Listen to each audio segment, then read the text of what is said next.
Well, hello there.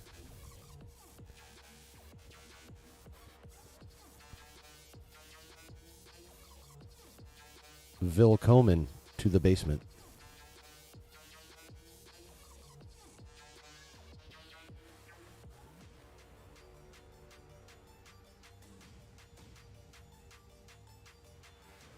Drive safe, my friend. Drive safe.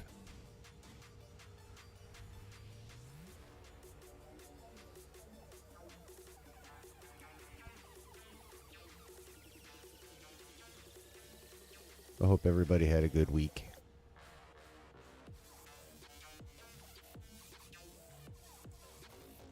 Or at least I hope you had a good Saturday.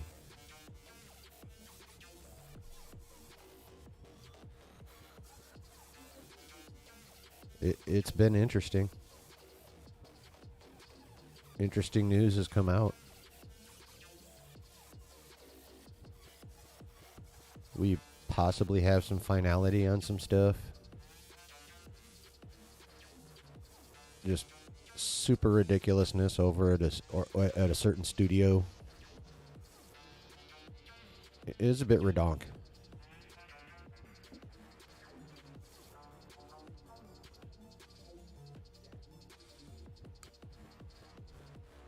But as it should not be a surprise by this point in time.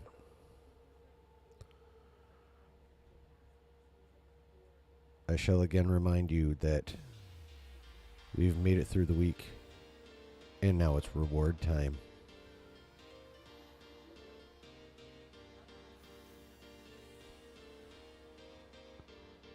The reward of grabbing something to sip on.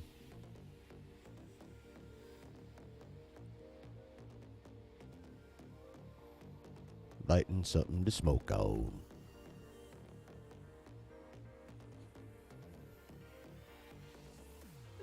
Sitting back.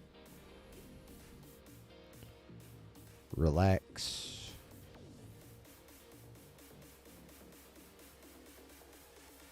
And prepare for the nerdy.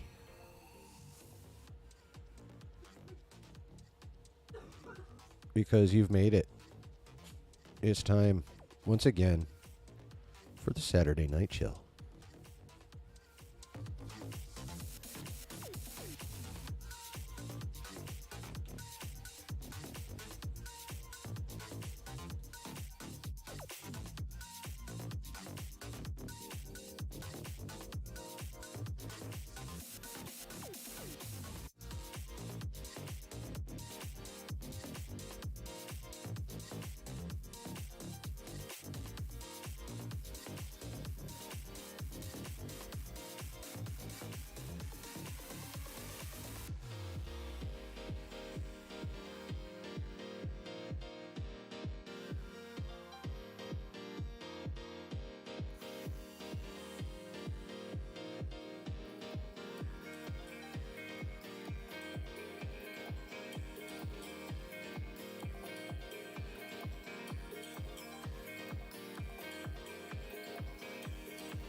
Hello, hello, hello, hello there. Hello there. Hello there. Welcome to the basement. Welcome to the Saturday Night Chill. How is everybody? Yes, drive safely, Rob, please. And also thank you for popping me on in the ride. What's going on, David? Hey, Saber Smith. Yeah, things are going all right today. Brain's starting to hurt from all this. Tell me about it, bro. Tell me about it. But, like I said, I think we got some finality the other night. Y'all's mileage may vary on the source, but as I've been keeping track, he's been pretty fucking good. So,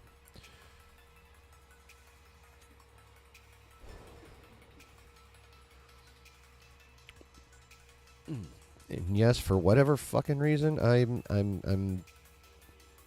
This part of my face has reverted to like teenagerdom. I don't know what the fucking deal is with that section of my fucking face, but it is what it is. What the Malice?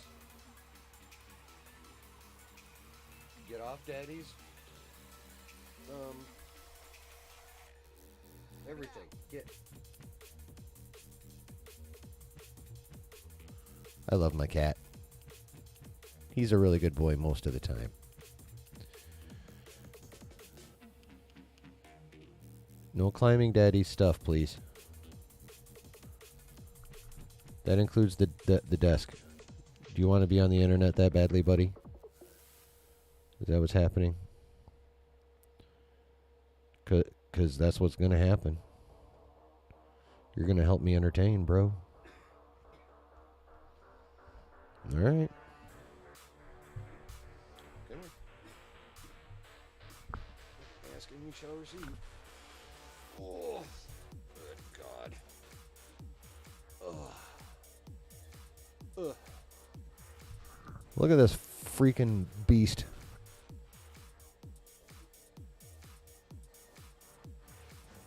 This freaking handsome beast.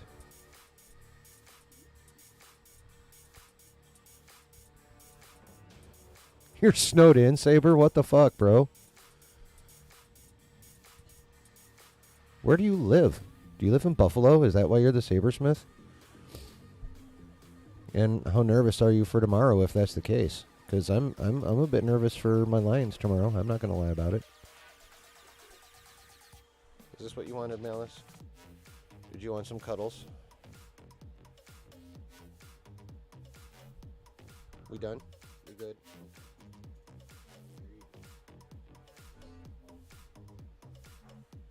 Alrighty.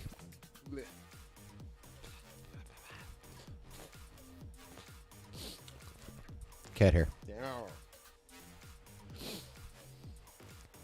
Yeah, that's my big boy. The eldest. Well, elder, because there's only two. Yeah, that's right. I went there with it. I got pedantic.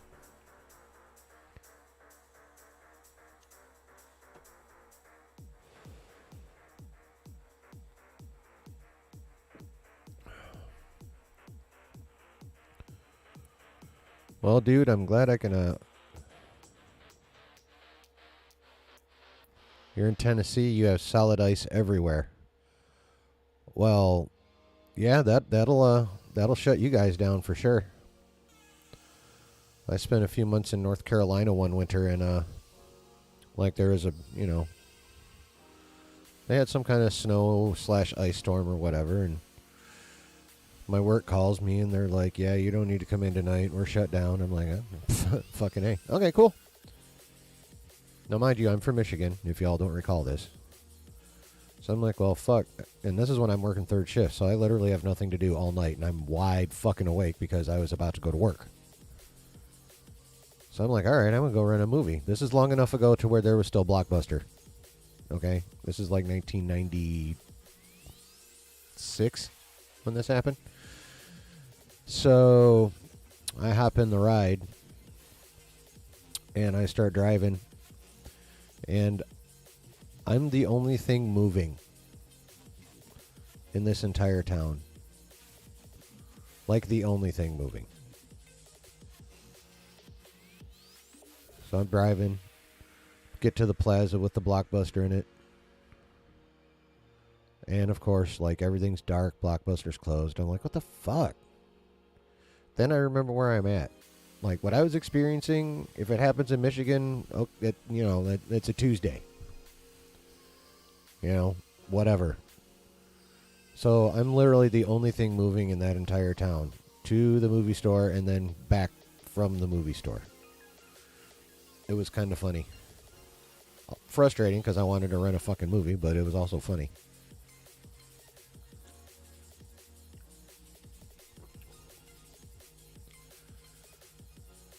So I do understand. When states in that area get the ice, they're done.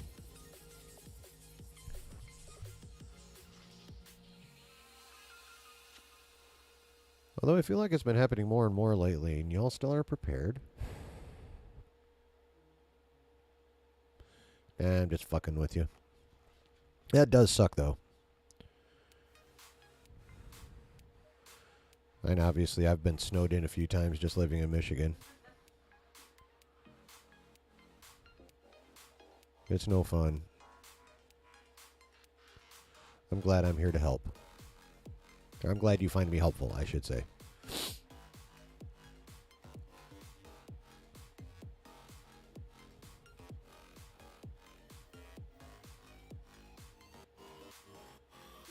So,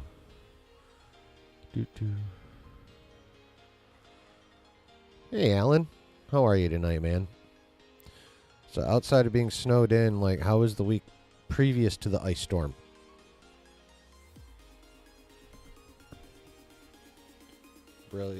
Malice, what is your deal, dude?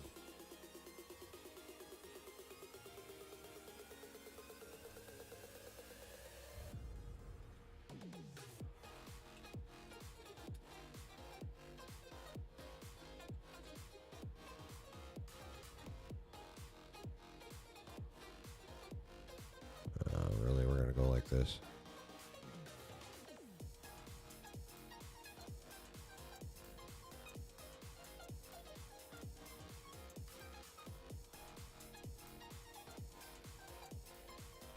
Where's the...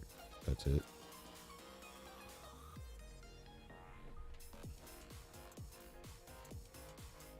Where are the actual photos?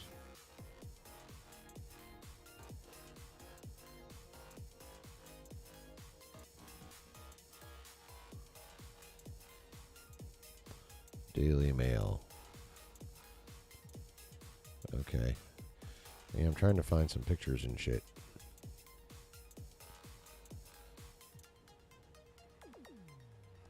Your car hasn't moved in 5 days. Your driveway's solid ice. Have I ever seen a dog slide on ice and pee at the same time?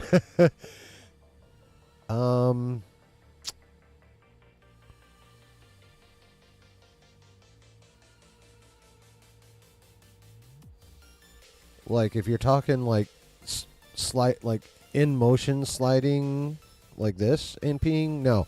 But I've seen a dog kind of like do the kind of, you know, lose the paws, get him back thing while peeing. But as just like an actual just whoosh, no, I haven't seen that shit.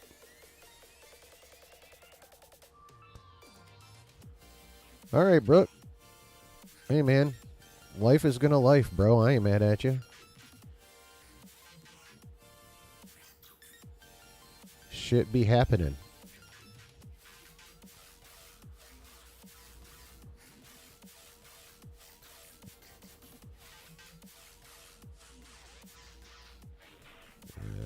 Get off of that.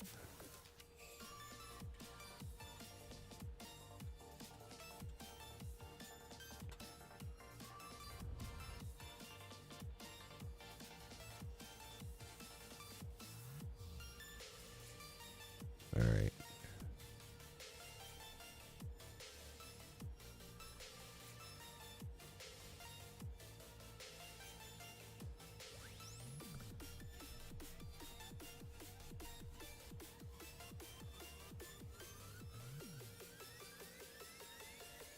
Yeah.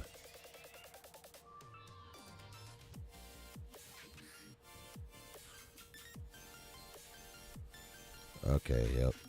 This is what we want. Well, everybody, you saw his face. Say hello to my cat's ass.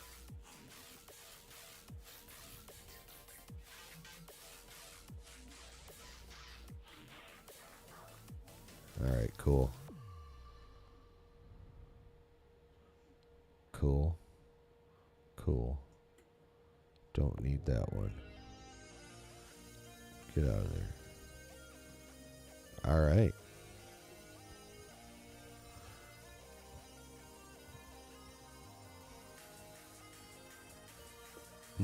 pooping and peeing. Chunk has mastered it. Eyes bulging out because he's scared to touch the ice with his body. Poor Chunk. Poor buddy. Hello, sir. It would appear I have a co-host this evening. I don't see any way I can win this. Like, I can put him down and he'll just fucking be back. So I'm going to let him, as long as he doesn't start chewing on some shit, I'm just going to let him get it out of his fucking system. I really think that's the only thing I can do at this point. That will be the least disruptive until he gets disruptive on his own. Other than that, say hello to my cat. It would appear he's hanging for a minute.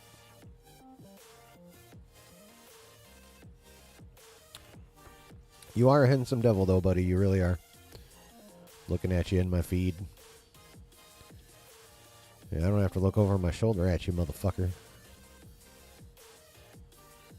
You're right there in my feed. You're right there. You're right there.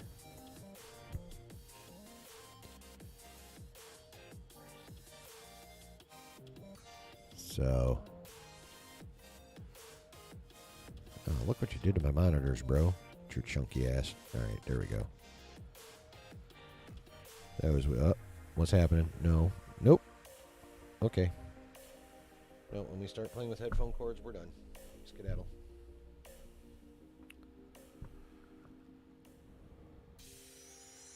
You crossed a line, sir. Wherever you went, you crossed a line.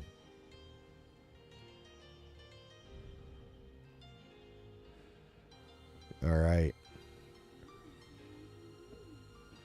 Oh, good. He went and saw Mommy. Good boy.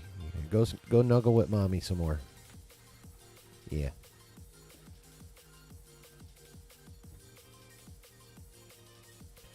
You know, among all the crazy Star Wars and Marvel has done at least one thing right. Alright. You hooked me. What's that one thing?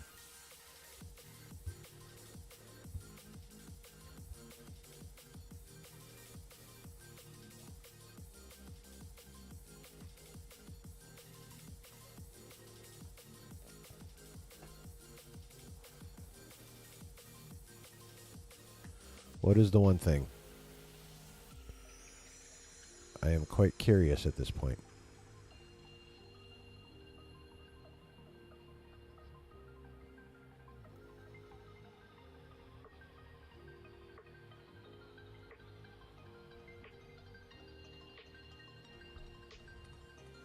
Chunk, let Daddy tight. Daddy has got chillin' highly curious.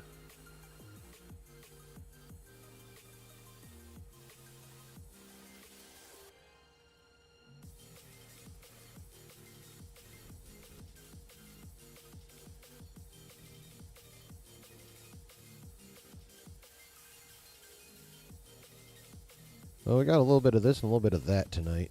Ah, here we go. Set up Kingpin to become mayor, just like the comics, and setting up Thrawn to push us to the First Order. At least there's future there with those two. Oh, yeah. Yeah, the future for Kingpin, at least insofar as where Marvel goes, is, like, better just because, you know, we're still going to end up at the fucking First Order.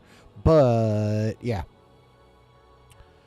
Insofar as being able to enjoy those two characters doing, you know, Kingpin and Thrawn things, I'd heartily agree with that. That is going to be fun to fucking watch.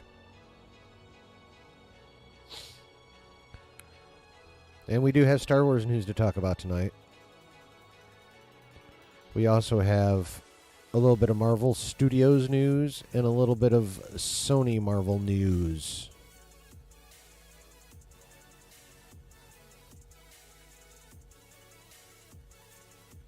Where would we like to begin?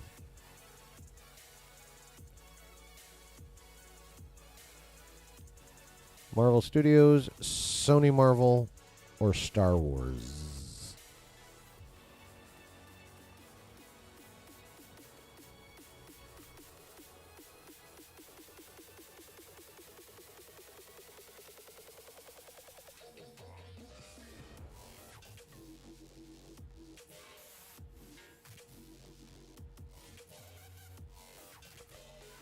Confusing as heck Star Wars news. You want some clarity on all that shit? Alright, that's a good place to start, actually. I agree. Let me just, there we go. And, in order to clarify, hashtag fuck Sony, right? Hey, Justin. How you doing, bro? Star Wars? Okay. Yeah, sorry about Houston. That, they had a good first half.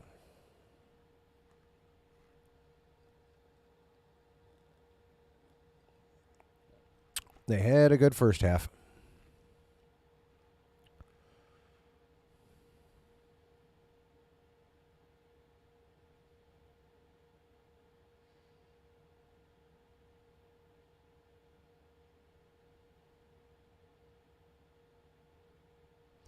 And then someone fucking flipped Lamar's switch from rookie to all-pro. And, yeah.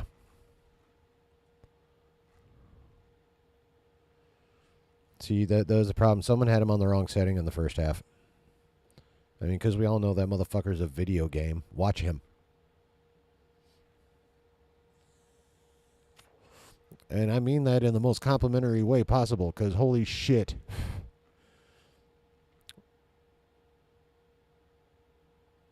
Oh, that's right. I keep forgetting that. Yeah, so you're just as nervous for tomorrow as I am.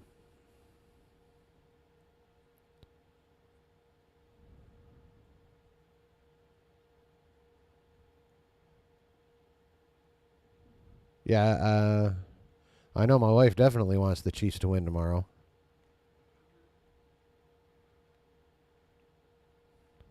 I honestly don't really care. Sorry, love, but that's just going to be a damn entertaining game. Well, of course, that's even assuming I can watch football because my game's on first. And depending on how that goes, I may or may not be in the mood to watch more football. So, just a little, yeah. I mean, not counting Super Bowls since, this, neutral field when it's, either you play at your place or you play at their place. This is technically Mr. Mahomes' first road playoff game. The road to the AFC has always gone through Kansas City to this point, at least the last few years.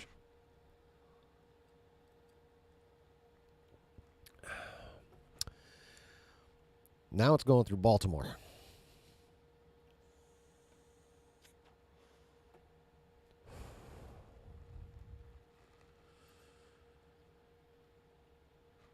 And that's just not good news for anybody.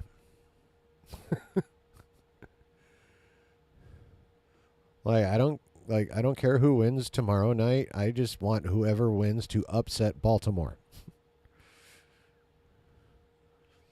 I would not want to see Baltimore in the Super Bowl as anyone in the NFC, especially not my team. I ain't even going to lie. That team scares the fuck out of me.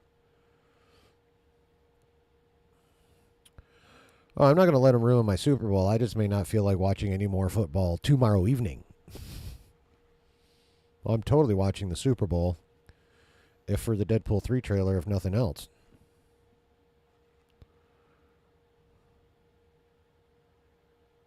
He's not the GOAT yet.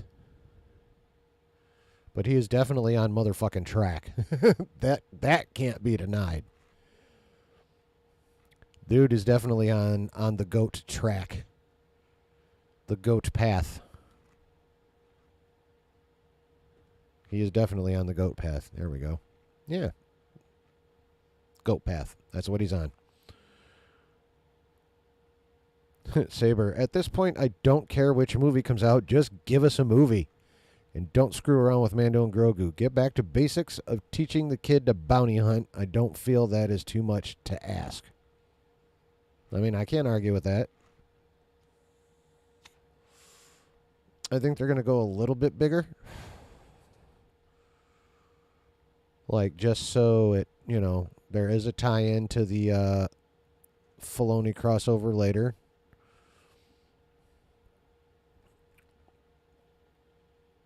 Like, I think probably the most palatable way to do it. I mean, like, it can start off like that, like, they can be on the farm with them, in the opening scene and all that good shit, and then, for whatever reason, it's lessening time, and off they go into the galaxy to lesson. And then, they run into, like, pirates or, other rogue bounty hunters who, for whatever reason, are after them, and, through fighting them off in a little investigation, turns out they've been hired by the Shadow Council. And then, of course, Din's got to know more, so basically, by the end of all this shit, at the end of the movie, he's going to end up clapping eyes on the Chimera, and then, end credits.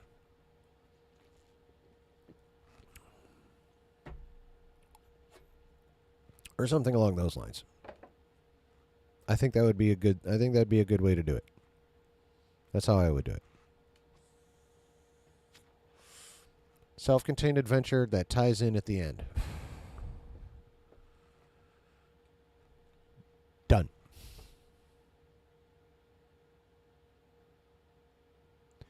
Et voila.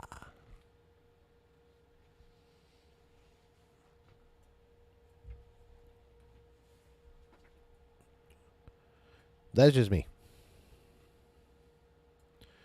But as for the clarification on this whole shit, we go to one Jeff Snyder. Turn this up. And let me know as soon as possible how the sound level is so I can adjust it properly, please, and thank you. I appreciate that a lot. Oh.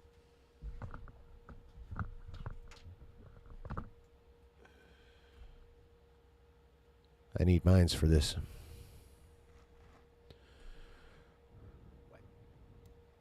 Well, I mean, it all started, I feel like, when there were reports emerged this week that the Ray movie was either not moving forward or delayed indefinitely, and I, am fairly plugged in to Star Wars, and like, what? That doesn't sound right, or that, that would be news to me, judging by the last update I was given, and so I looked into it, and yeah, it's just like there's nothing happening. Stephen Wright is writing a draft of the script. Yes. Charmin Obaid Chinoy, yes, she said something. So can you guys hear that all right, or what? Is it good? Shall I continue?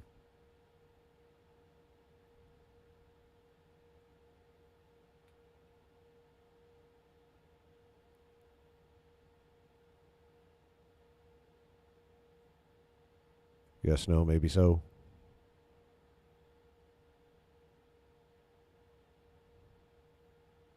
Off we go and tally ho.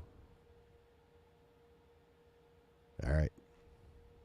Out of context, 8 years ago, that was her fist, right? And packaged like she was like, that's what she's gonna do, Jeff. Yeah. Right. She wasn't even talking about Star Wars. No. With that. And so it's like nothing. It's status quo. Yeah. What? I don't understand. And then people are always like, well, if it's status quo, like, oh, we should be hearing more by now. Something's wrong. Something's up. It's like I understand that impulse, particularly as a reporter. Like, oh, we haven't heard about this person or this project in a while. Let's check in on that.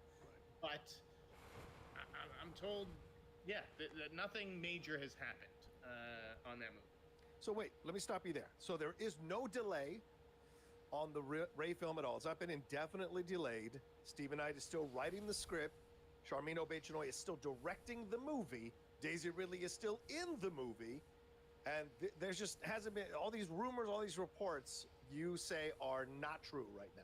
The only thing was that I think many of us thought that it was going to be the next movie. Right. It's because, right, we were talking about it against How's that, the David? other movies that they announced. Right. No one knew about this Mandalorian and Grogu movie until we did. Right. Right. Until we were a little bit early on it. Yeah. And so it just makes sense that like they're ready to go back into production on Mandalorian next. Like that's going to be a movie, so that's the next movie. Yeah. It just pushed, for as far as the order, but I think that the movie was always sort of eyeballing that late Stanley's. 2026 date, right? Disney has reserved a date for May 2026. Yeah. Right, and from what we understand, Mandalorian's gonna be next to the movie, so that would be that date, unless they're putting out a movie before then, which I don't think that they are, because 2025 Good. isn't that Avatar 3 in December? Yeah. So and also this, remember, this is a page 1 rewrite. They got rid of Damon Lindelof and his script and had to start over again with Stephen Knight. So it's going to take time to write this script. Hell, the Batman 2 script is still not turned in, and that's had way more of a lead up to. So I mean, it's going to take some time. John. Sweet John Roca. You're so cute. Do you know how many more people care about Star Wars than give a rat's patootie about the Batman Part 2? Like, for real, though. It's not even fucking close. That's... You may as well be comparing, like, college football to, like, a junior high team at that point. That's just not an apt comparison. To get this squared away. So it's not surprised that there isn't a Stephen Knight script yet. Charmin Oboichone has not started production yet. It takes time to get all this stuff ramped up. And I imagine Star Wars wants to make sure they get this right because they're bringing back a legacy character in Rey, and they want to get it right this time, whereas a sequel trilogy is pretty much roundly felt to be a fumble of the ball. I don't understand wanting them to rush to like make an arbitrary release date, right? Like this is how you get bad movies. I agree. Yeah. Cook. All right. So what else have you got, brother man? Okay, so there's Mando in May 2026. Most likely this Rey movie at the end of 2026. Right. Then they have the Filoni movie and the Mangold movie. Mm-hmm. And I think that most people. All right. So before we get into anything farther, twould seem. Yeah, no, I like Roca. He gets a little.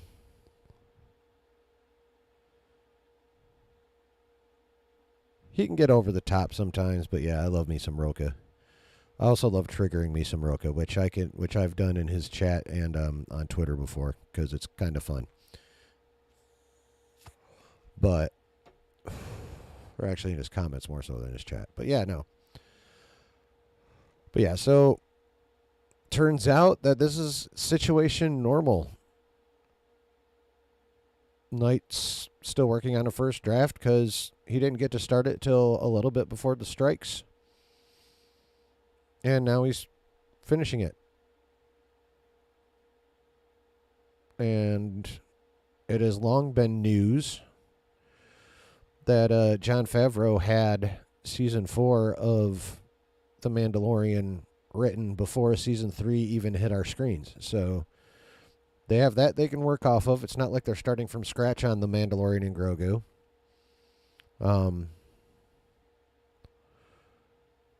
I'm not sure if Jeff talks about if we're still going to get a season 4 of The Mandalorian or not. That part might still be up in the air. I'm not sure on that part either. But regardless, there are reasons why it's not a complete rush job for The Mandalorian and Grogu to come out in May of 26.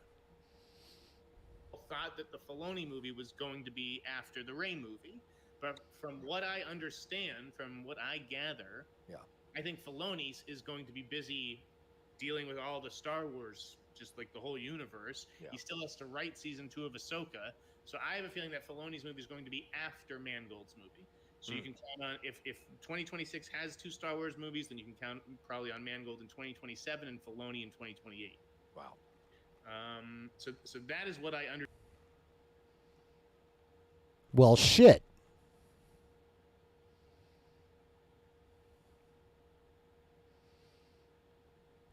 Well, I don't have a problem with them taking their time, but, you know, they're taking their time with shit they don't need to be taking their time with. That's my problem.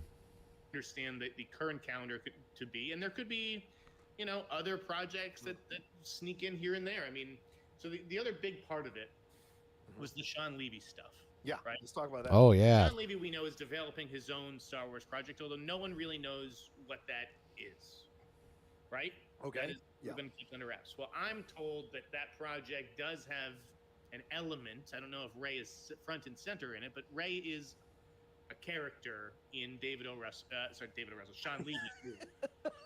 Don't worry, David O. Russell's not making a Star Wars movie. That's a whole other movie. That's a whole I other just movie. misspoke. In Sean Levy's movie.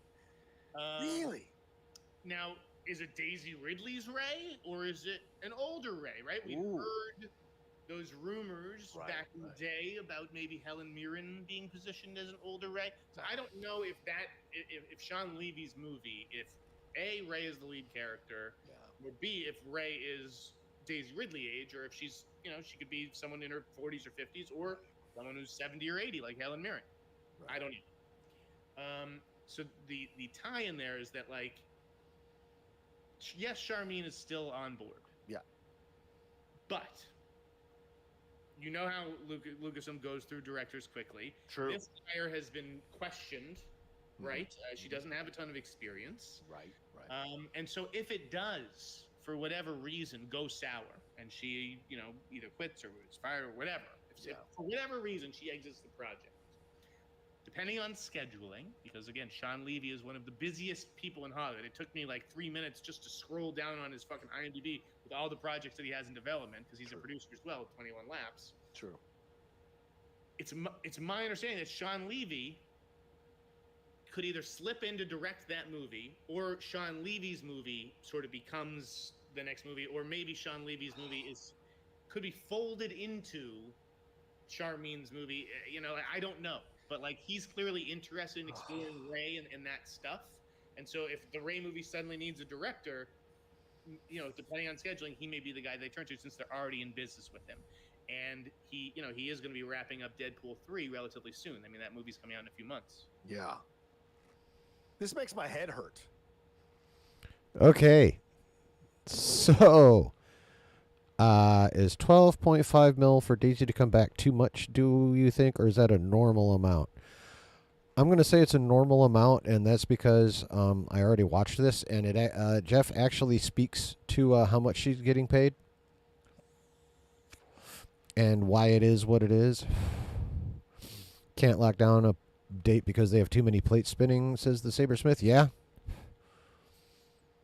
Stanley's how to talk without saying much. Yeah. Yeah, how about that shit? Like, there are 2 Rey movies in the works now. Again, she's not necessarily the lead for the other one, Sean Levy's one. Levy. Down by the levee. How can one Sean be so Levy? Anyway.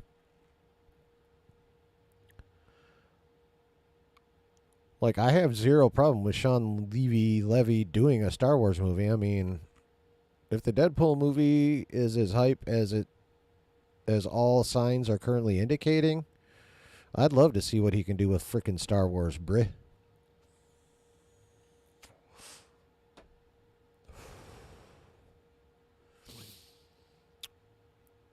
I don't know why he's so enamored with Rey. I mean,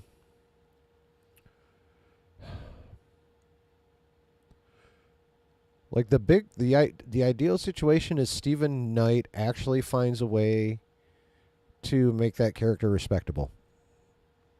And then Sean Levy would have to do it again.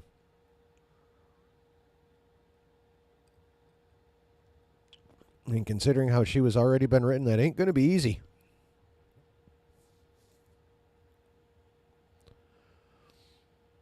Love Snyder, but I always felt like he doesn't like talking about Star Wars. He's a Marvel guy. Yeah, but he may not like talking about it, but motherfucker's connected up in that bitch.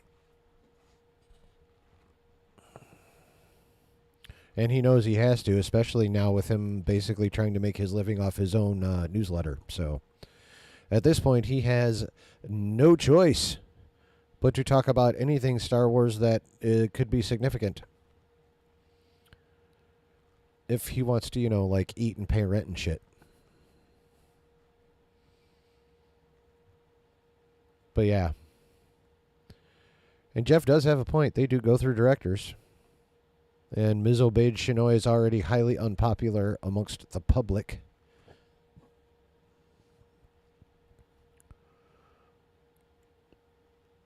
I mean, Kathy has no problem firing anybody.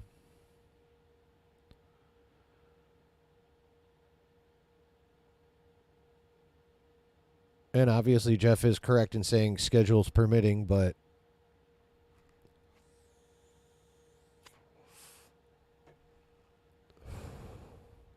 it is both wild and cool that they actually kind of have a backup plan. It's wild that their history is so fucked up that they need one.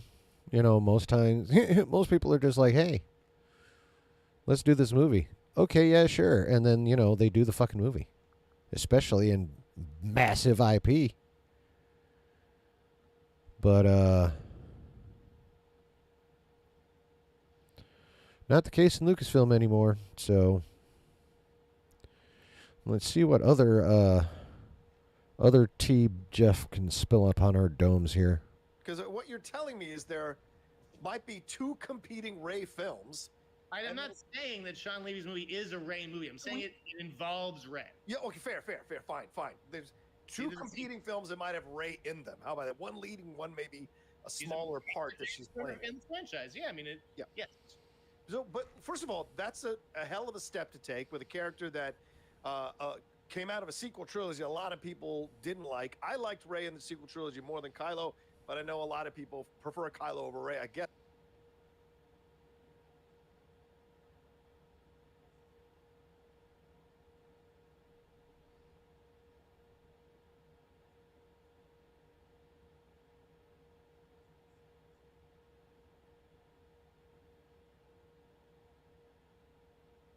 Moving on. Get that, but you're telling me they're going to dive into two movies that have Rey in them, and that in case one doesn't work out, or one director doesn't work out for schedule, you can swing the other director in to come in and direct that film.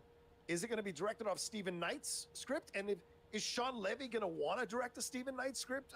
What if he doesn't like the movie? He may not want to make an amalgamation. He may not want to be seen as back. I'm not saying, again, Charmine's not off the movie. So no, I know you're not. I know you're not. So it's. I just think. I'm trying to think how to put this. Nothing would make a certain section of Star Wars fandom happier than Charmine Obaid-Chinoy being removed off the Rey film because they claim. This is where. This is where John starts to get annoying just a little bit because it's not. While there is that certain section who would love that just on face value of her getting booted. It's not just them.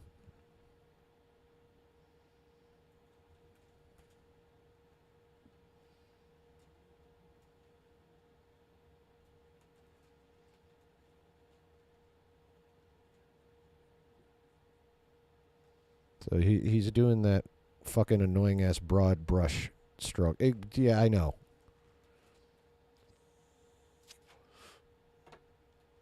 He's the flip side of the same coin, but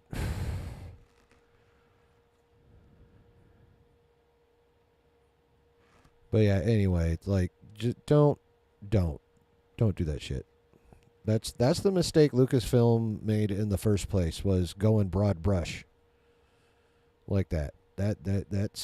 This is a continuation of that same mistake right here. On what? Based literally on this or whatever. Never mind that Star Wars has been active since its creation. But yeah, exactly. So let me tell you, everyone in Hollywood is a fucking activist. You ever seen an actor or director at an award show? Yeah. They all have a cause, and they have kept it shut. They've kept their mouths shut until they get to the stage, and then they can say whatever the fuck they want. Yeah, you're only mad at activists that don't believe your point of view. That's the only time you go. There's an activist. They don't. That's her job is to be vocal as an activist. It's ridiculous. So again, I think as someone who's not a big Star Wars guy, that this franchise needs a fresh perspective, an outside. All right, one more little thing. Right, especially you're right, Stanley's. Especially if Mr. Levy's schedule is not open. My problem is not with her gender nor her activism. Like, from what I've heard about the subject of her documentaries, they were quite fucking necessary in her culture. So, she's out there doing good work with her documentaries. My problem is she's done 2 documentaries in like an episode or 2 of Ms. Marvel.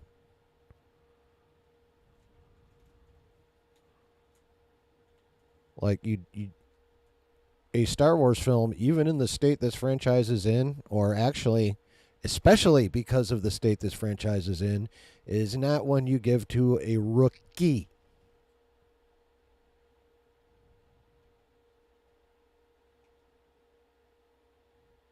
That's my problem.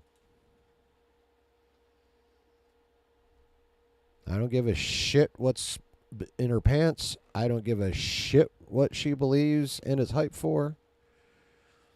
I give a shit she hasn't done a fucking cinematic feature in her entire goddamn career, and she's getting a Star Wars film starring one of the most controversial characters we've had in the last half a decade. Well, actually, when the first one came out.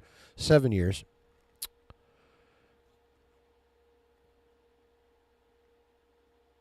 And the franchise is already like 2 swirls from being completely down through the bowl.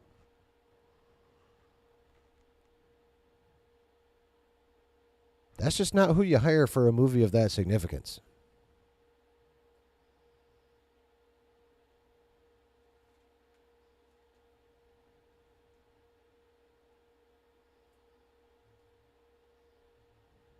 I don't care who they are. If you only got 2 documentaries and a couple TV episodes under your belt, fuck off with being on a Star Wars movie.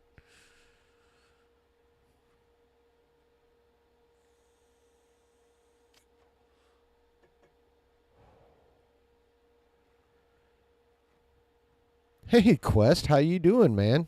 Prez, welcome in.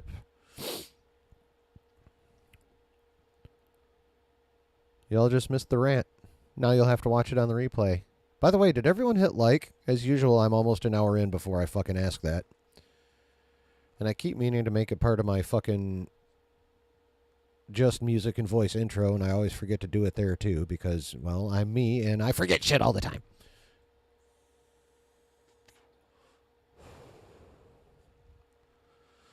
So if y'all haven't hit like yet, please do so. And oh, you don't have to apologize for being late. I'm just glad you're here, Bri. How you guys doing? How was your week? How was your day?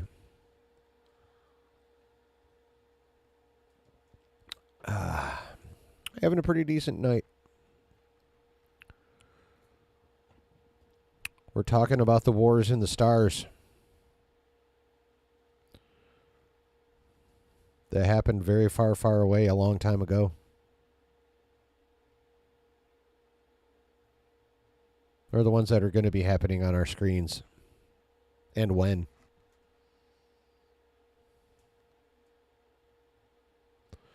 So, quick TLDR. The Rain movie is not delayed. It's just in the normal process of what happens when your screenwriter has to stop writing because of a strike. Starting a page 1 rewrite.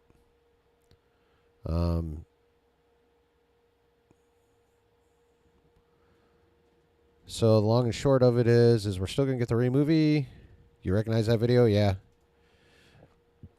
Yes, I'm letting Snyder explain it better than I could because, you know, he's a writer, therefore he's more gifted with words.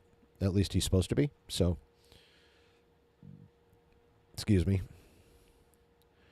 But yeah, so the Rain movie is just on track for what will probably be a December 2026 release. We will probably be getting Mandalorian Grogu May 2026.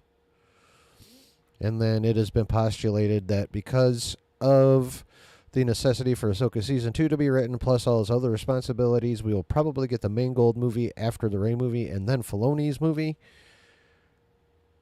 which means it'll be Mando Grogu May 26th. God, please change the fucking name by then. Whatever the Rey movie is going to be called, December 26th, Mangold December 27, and Filoni sometime in 28. They may drop that one in the spring or summer. You never know. So, I mean, hell, that amount of time you could end up with a Mando Season 4, even with the movie. That does not get talked about that I can recall, but that's kind of where we're at right now. We shall now proceed. Inside the box perspective. So when Daisy Ridley is saying, you know, we're going to take this in a different direction, that's what she's planning with this, right? Right. That's encouraging. That's what I want to hear. I don't want the same direction. I know that's what Star Wars fans want, but that's not what I want. But we never had the same direction. That's the thing. That's the fantasy illusion. Like Lucas didn't even direct all the films in the original trilogy. Then he directed all the films of the sequel trilogy, which were much more about Trade Federation. Right, yeah, give her like, you know, insert name a Star Wars story or some shit like that. Maybe a couple more episodes in one of the Star Wars Disney Plus shows. Something. Just more. She needs more. And exploring the birth of Vader. Then we get a sequel trilogy where you bring in one director, then bring in another director, then bring back that other director. And now you've got an approach here where there is no trilogy at all. So it is, in essence, a new approach to Star Wars with 3 different movies in 3 different time periods. Now 4 when you include the Mando and Grogu movies. So it is a different approach. And I agree with you. Let's hear 5 when you include the Levy movie or Levy movie. Their sport. Hear some fresh voices. Let's see some approach. Nothing says that she's going to direct an activist movie. People just fantasize that in their minds. We don't know what the script is. It's a man writing the script, a man who has written some pretty hardcore masculine series. Go and watch Peaky Blinders. Tell me how many women are in Peaky Blinders who takes lead central role. Not that many. So it's a different approach. So I was encouraged by this. Just to put out what I feel is a valid counterpoint, and Roca should know this, being in Hollywood for as long as he's been in there. Tell me what script stays the way a scriptwriter writes it by the time that movie comes out. Directors be changing shit left, right, and center. Be real, bruh. Just, you know, be real about that. That's all I'm saying. But certainly some Star Wars fans are not encouraged by this. So we will see. Let me put it to you this way, guys. Break it down. Okay? I think that whatever Damon Lindelof was up to, that was veering into a political area. Yeah. And that's when they pulled the plug and pumped the brakes. And they Right. said, we got to go get Stephen Knight because we don't love where Damon Straps is headed. Right. So I don't think that they did that to then hire someone who's going to go make a super political movie. Yeah. Okay? Yeah, exactly. The other thing is, you're like, well, why are we doing, you know, even you're like, why are we doing 2 Rey movies? Oh, these are the characters now. Okay? Like Han Solo, right? Like Princess Leia, those are the characters of the past. Well, they're gone. Yeah. These are the characters now. Yeah. So to me, it just makes sense that that's who would continue on. Or maybe you never deal with that era again and go centuries into the future with yet a whole new slate of characters that no one knows anything about, with no crappily written history. Hi.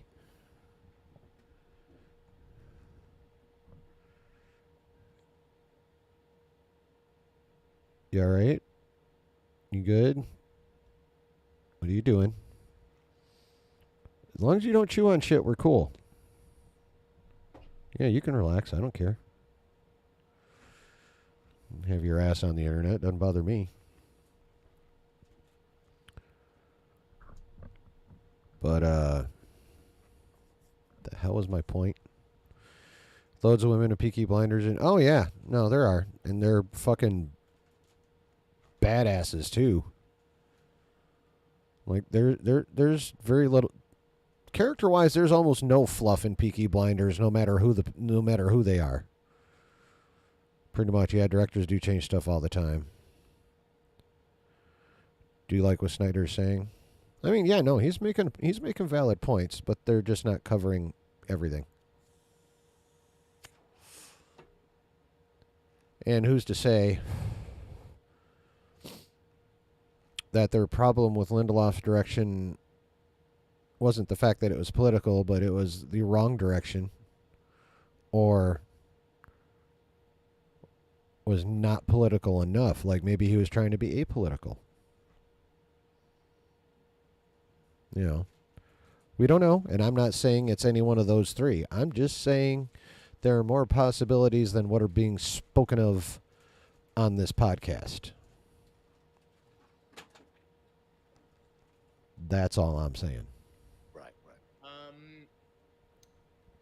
You know, as far as her payday, like, okay, so the other part of it was like that they're going to pay her $12.5 million. Yeah. Talk about that. How did you find out about that? Oh yeah. Agents.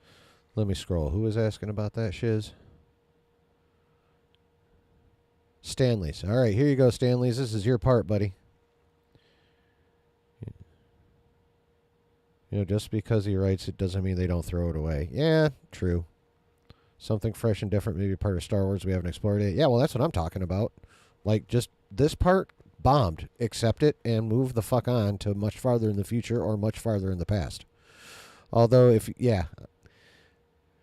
well, this is about to be your part as soon as I'm done with my little spiel real quick here. But although if you want to completely be done with the Skywalkers, and completely, because even if you go super far into the past, all roads lead to Anakin. The only way to completely escape anything Skywalker is to go so far into the future that it doesn't matter. Completely fresh area of the galaxy, completely fresh cast, completely fresh everything.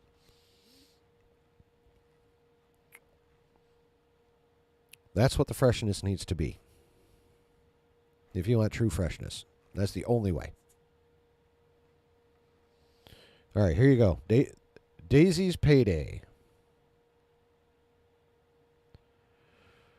First Rey movie is supposed to be about starting a Jedi school. It could be a fresh start. Yeah. But, you know, there's still Rey in it,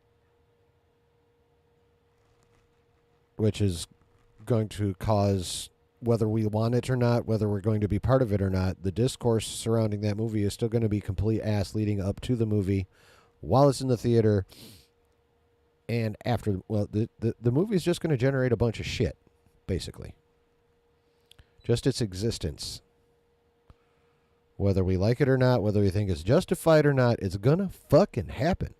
And it doesn't have to happen. Star Wars can wise up and be like, you know what? Fuck this. We're going to finish our Mandoverse shit, and then we're going to go so far into the fucking future, no one is going to be able to care about a damn thing. Simple.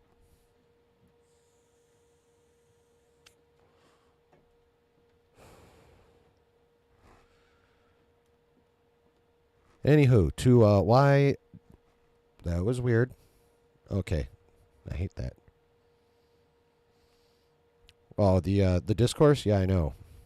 So, on to why Daisy Ridley be getting the pays. See sources, Okay. you know, but it's like I just talked to somebody a few minutes ago, and they were like, "Oh, I thought she made that on the last movie." So they weren't shocked by this report because they're like, "Oh, I thought that's just what she got for the last movie." Now, the last movie may have represented like the ceiling for her because you know it's the third film, so it's like she's getting probably raises along the way, but you know, so she hasn't done anything, as this person sort of relayed, to outside of the Star Wars franchise to merit a raise. Right. She's basically, you know, but when people are like, "Oh, well, why are they paying $12.5 billion? That's way too much for her," and I get it. That's not that's not her quote at all. Mm. For the movies that you've seen her do outside of Star Wars, she's not getting paid $12 million a movie. Right, That's insane. And people do think that Lucasfilm may be overpaid, but I don't think so. Yeah. Because she has leverage. Yeah. This isn't Marvel saying, Emma Stone, we want you. And if Emma Stone's like, well, I cost $15 million, and if you can't pay that, then good luck and find a cheaper option, right? You can't do that if you want to make a Rey movie. You can't recast the role now. I would not. That's a bad movie. Yeah, okay? no. You can't recast Rey. So if you want to make a Rey movie, I guess you need her, and she's not under contract. Right. So you pay her the ceiling for what she got in Episode 9 or whatever it was, if that is in fact what she got, and you bring her back. I mean, I don't think you have to pay the older. It's not like you're paying Harrison Ford and Carrie Fisher, and Mark Hamill. You're not have to do the Oscar Isaac, Adam Driver. Yeah. If it's a Rey movie, maybe she's front and center, and then you just fill out the rest of the cast. Yeah. I just don't understand what people were expecting her to be paid for this film. Yeah, I think 12 and a half is more than fine for her to be in this movie because you want to tell this story, you want to bring her back. Daisy had a horrible experience in many ways making these movies, and the way she was treated by some of the fans, although she said the in-person fans were great because that's the truth. Everyone is, everyone's got their balls behind a keyboard, but in person, their balls shrink and. Oh my God, it's Daisy Ridley. I would never. Well, I wouldn't blame her for her character anyway. What are you doing? Nope, no walking on the keyboard. You're done. Bye-bye. Love you. Ugh. Yeah, I never have a problem with the actors. They're just, they're given what they're given, and they do their best with, for us, with what they're given. That's, that's just kind of the way it is, at least with me anyway. Never tell her the truth, and their balls liquefy and slide down their legs. That's the difference there in those situations. So no surprise that she had great experiences. I experienced it in the Schmodown. A lot of people talk shit about me in the Schmodown. Then they met me in person. We're the sweetest fucking motherfuckers on the planet. So it's just how it goes sometimes. So because you're a person there and you're a character on the Schmodown. That's the difference. And that's the difference, right? And so with Daisy, I think that's the same thing. So they had to pay her a certain amount. Plus, we've gone for plus Jeff, things have cost more higher all the time. Like houses are more expensive, cars are more expensive. Everything has a higher price tag on it now than it did before, even just a few years ago. So it's no surprise. I mean, look, Dak Prescott might be getting $60 million a year because they paid Daniel Jones $40 million. The Giants did, like morons. So you just kind of go where the market is. So 12 and a half, I think, is more than fine for Daisy to make for a movie like this because they're saving money. Oh, sorry. Yeah. I was just saying real quick, they're saving money. They're not paying Stephen Knight a shit ton of money. He doesn't have a lot of credits on in terms of a film screenwriting. Charmin Obaid-Chinoy is just that inexperience, so you can save money on that end to float some of that more money towards Daisy, who is the attraction of the film. You want. So he said it. The guy writing the script doesn't have a lot of big screen experience. The director of the movie doesn't have a lot of experience. The movie is about a highly divisive character.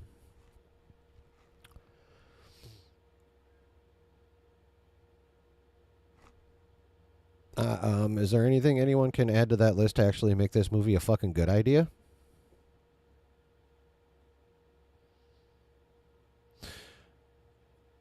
She had a great time with some of the people, but no, she also had a lot of rough periods making those movies too, precisely because of how disorganized the getting together of those movies was, with like lack of scripts and story and all that good shit. So yeah, no, it was a rough time for everybody.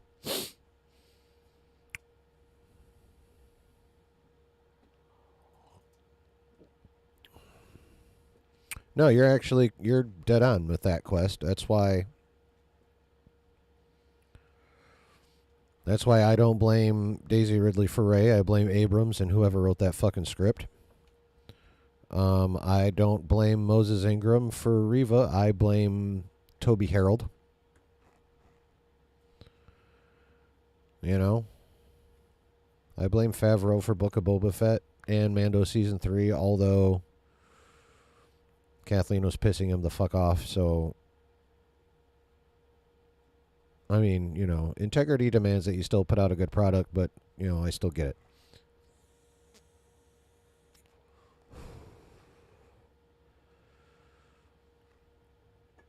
But yeah, that's why she's getting paid $12.5 million, bruh.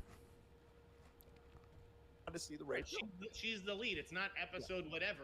We're calling it the Ray movie. Exactly. So yeah, you got to have Ray and you got to pay Ray, because if you don't and you lowball her or you say, listen, we only have 5 million, Yeah. and Ray's and Daisy's like, but I made 12.5 million for the last movie or whatever, and she says, okay, well then I'm not coming back. Right. Exactly. Yeah. And then you don't have a movie at all. So. And would that really be the worst thing?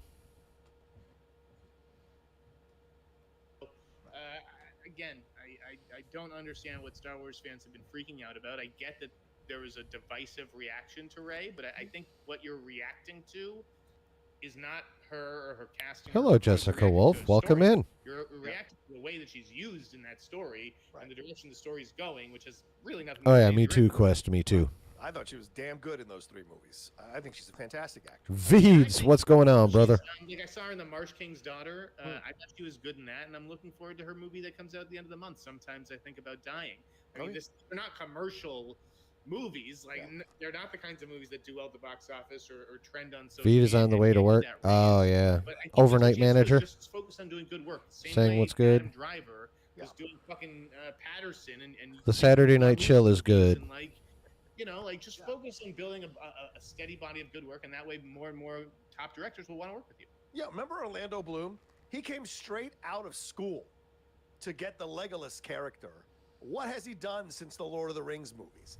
Sometimes Looney Tunes crossover. Well, see, that's Europe. I'm not sure about. Wow, you are just like the crossover queen right now. All right, well, have fun with that. Getting that success right off the bat can be a super You're already intimidating late. situation for an actor, and how you choose your projects after that, where you're battling between, I want to be seen as a good actor and I also want to make money. Like, those things are battle for it. You forget people forget she's still a young person, a young actor. So she's still building her resume and her credentials and what have you. So it takes time. You don't want to end up, nothing against Orlando, but Orlando hasn't really been known for doing much. He was good in what was it, Le Mans or Gran Turismo. Good in Gran Turismo, but wasn't a big part of it. So it's just those situations where you kind of want to figure that out. So her coming back to this to maybe have some closure with the role, Kathleen wanting to focus on a female-led film. We'll see what happens. Could be a kick-ass film. Stephen Knight writes some really strong female characters in Peaky Blinders, so we'll see.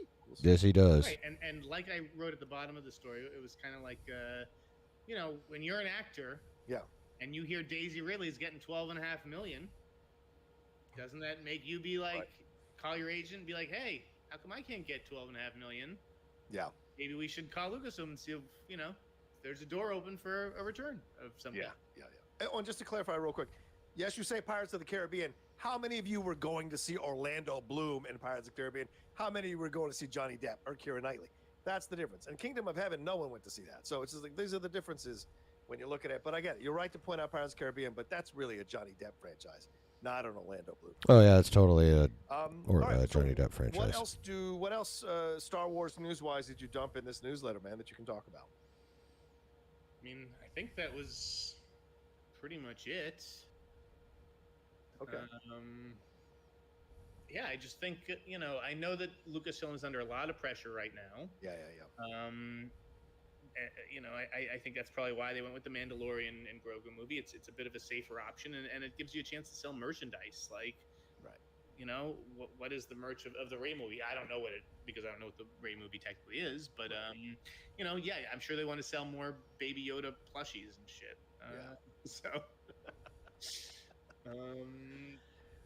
Do you hear anything about Andor or Skeleton Crew? People are wanting more information on any of this stuff. Do you hear anything about this at all? Or a Mandalorian season 4 that may be happening at some point down the road? Do you hear anything on this? I know that's the big question of whether the Mandalorian story will continue beyond this movie. I mean, it seems like other reports said that they were. I honestly have not asked that question, mainly because I just don't care. But I will next time I So you better fucking ask the question. I will ask. Well, what's your impression? You need though, to as for you your hear all of newsletter, this motherfucker. coming out of Star Wars, and let's end on this. Let's end this topic on this question. Like, what's your impression as you're hearing all of this news and all of this stuff coming down? Do you sense this is stability, or do you sense that it's still a little wobbly, trying to find their legs again as they go back to the theatrical market?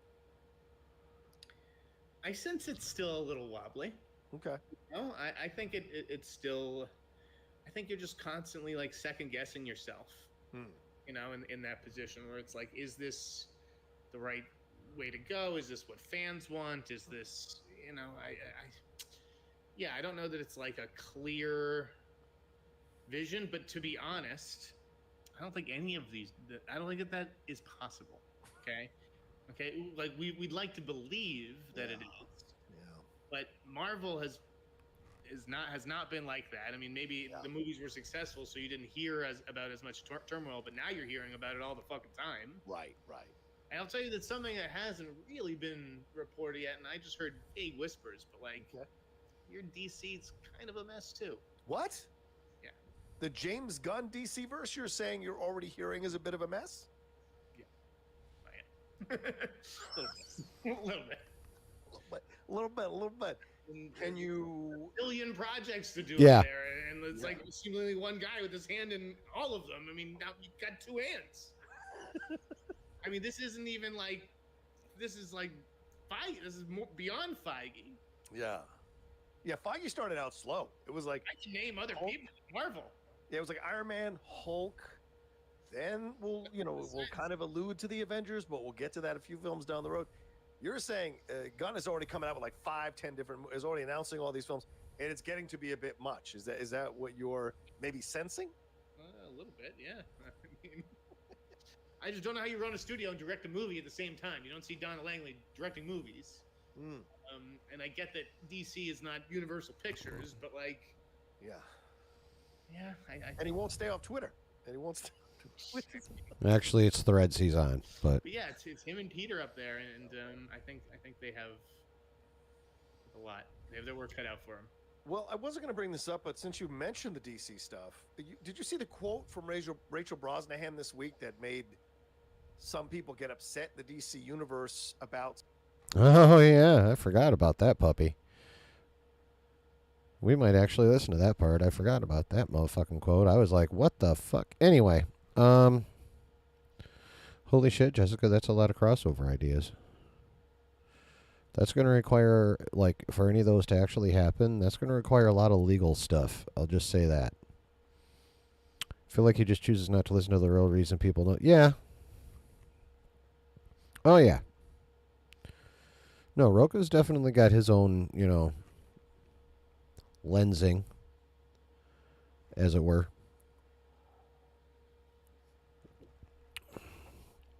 That is for sure.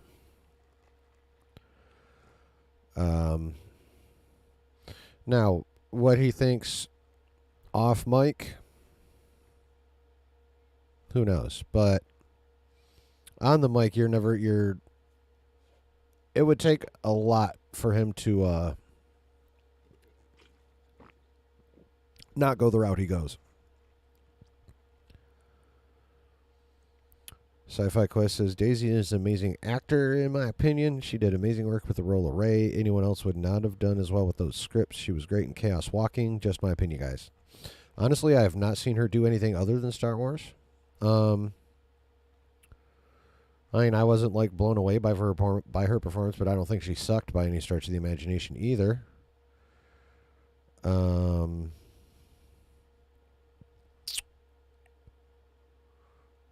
Yeah, I mean, she was good. I'll say good. Well, that's probably the easiest one you've proposed, since that's literally all Michael Myers characters. They're Ms. Wolf.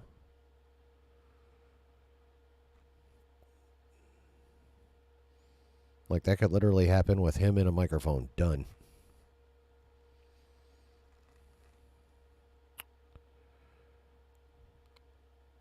Meanwhile, Godzilla just comes in and stomps all over Hollywood with that budget.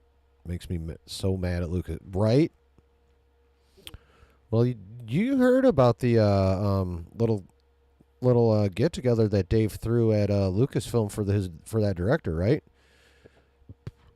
Got together a whole screening for staff and had the director in too, and turns out the director loves him some fucking Star Wars and wants to make a Star Wars movie, and holy fuck, bring it on.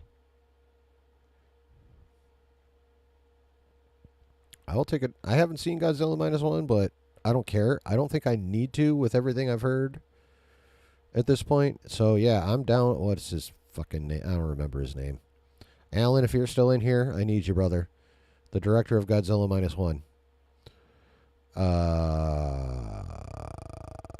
But yeah.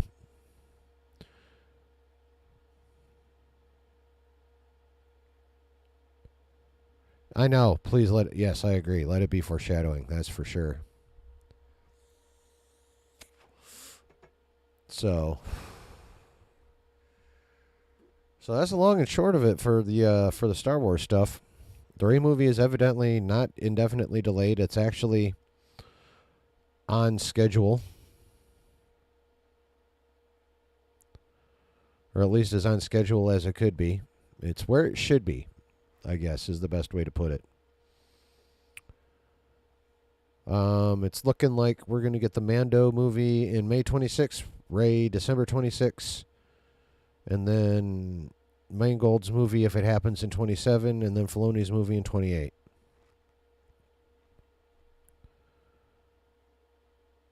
And that's basically where we're at with the Star Wars is right now. Takashi Yamazaki, yeah. Best Star Wars in years to come if they do. Fuck yeah. I mean, it's not like Star Wars dialogue isn't already dramatic, so that won't be too much of a change. Takashi Yamazaki, yeah. But, so that won't be too much of a change, because we know Japanese cinema and anime is pretty, they're pretty dramatic when it comes to the dialogue. That's kind of part of their thing.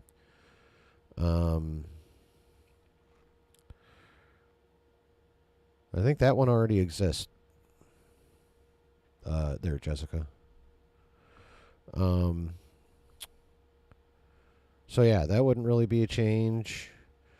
Oh my God, the action. Oh, bro. Like, Stahelski doing Highlander has got me excited. And fucking Yamazaki doing, like, lightsaber fights. When lightsabers are, for the most part, with a few exceptions here and there, basically fucking plasma katana. Like, come on now? Come on now? Give me that shit all day. So yeah, what do you guys think, though? Now that assuming Snyder's correct, and he probably is, how are we feeling about what's coming up, at least cinematically, for the Wars in the Stars?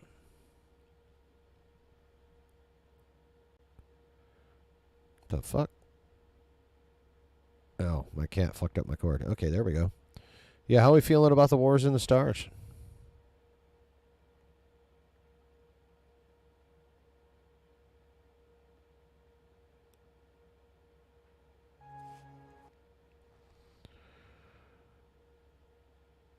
Throw in that John Wick style fighting. A one-shot fight would be badass. Fuck yeah.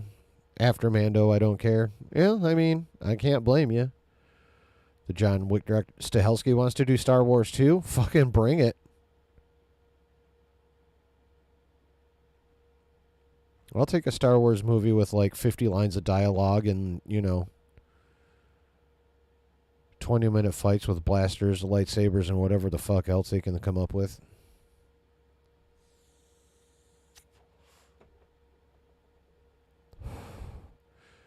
I can tell you're a good cartoon helper.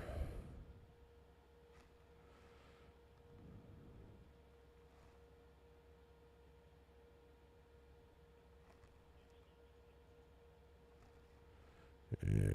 I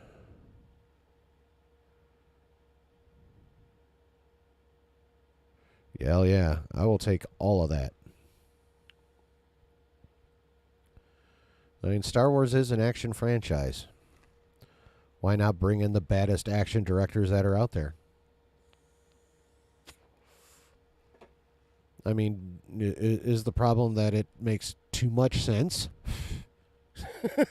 Like, fucking... Actually, it depends on how good or bad that Rey movie is, but I'm not hopeful. Right? Yeah. I mean, you'll be back for the Filoni movie, though, right?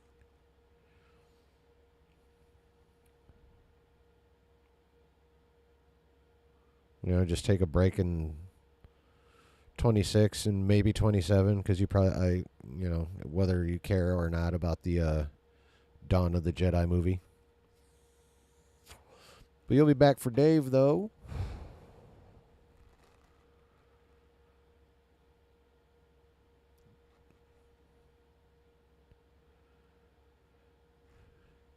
All right, y'all. It happened late,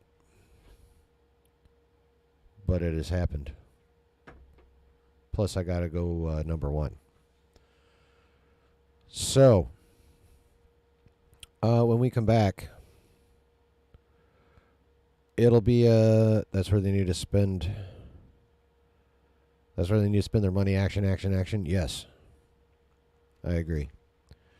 So we are going to take the usual pause. Wow, damn, almost a half hour later than normal. But I will be back shortly. Please don't leave. And we will dip in. It'll be time to shit on Sony for a while. So that'll be kind of fun. So when I come back, we will shit on Sony because they fucked up Madam Web so bad. Oh my God. I'll be right back, y'all.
Okie dokie.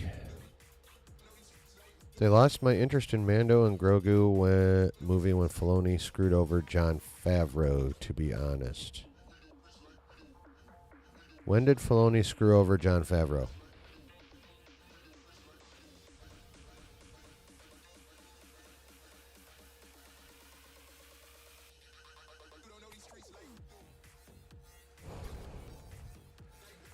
When was this?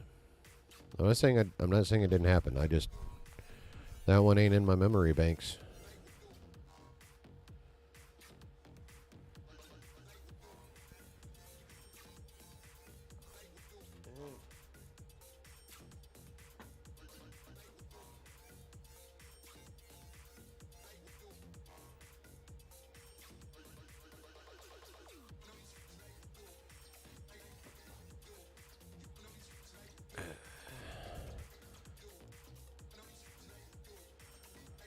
What'd he do? What'd he do? What did he do?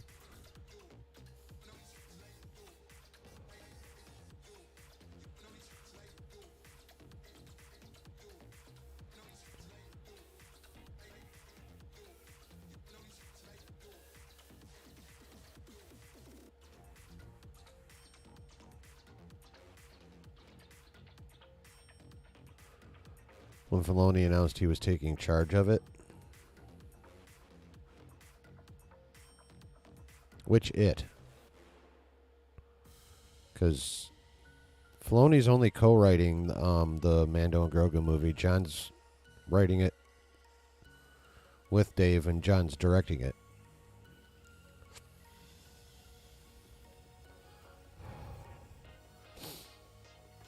Filoni's producing and co-writing. John's directing that puppy.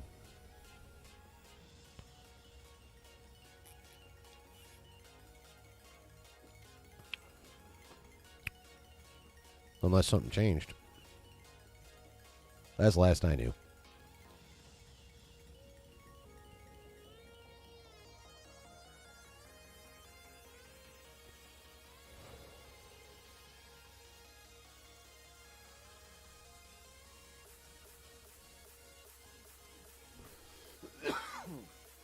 Excuse me. So,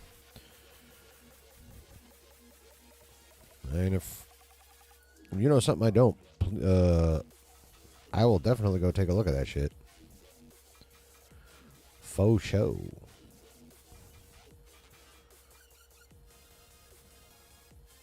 But in the meantime, they won't let Favreau just do his thing. Well, that's less Dave and more KK. At least it has been.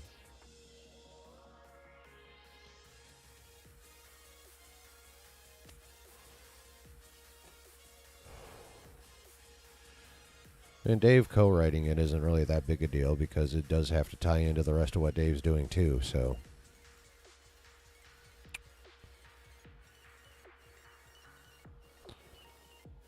I mean, Favreau's directing it, so it is basically his baby.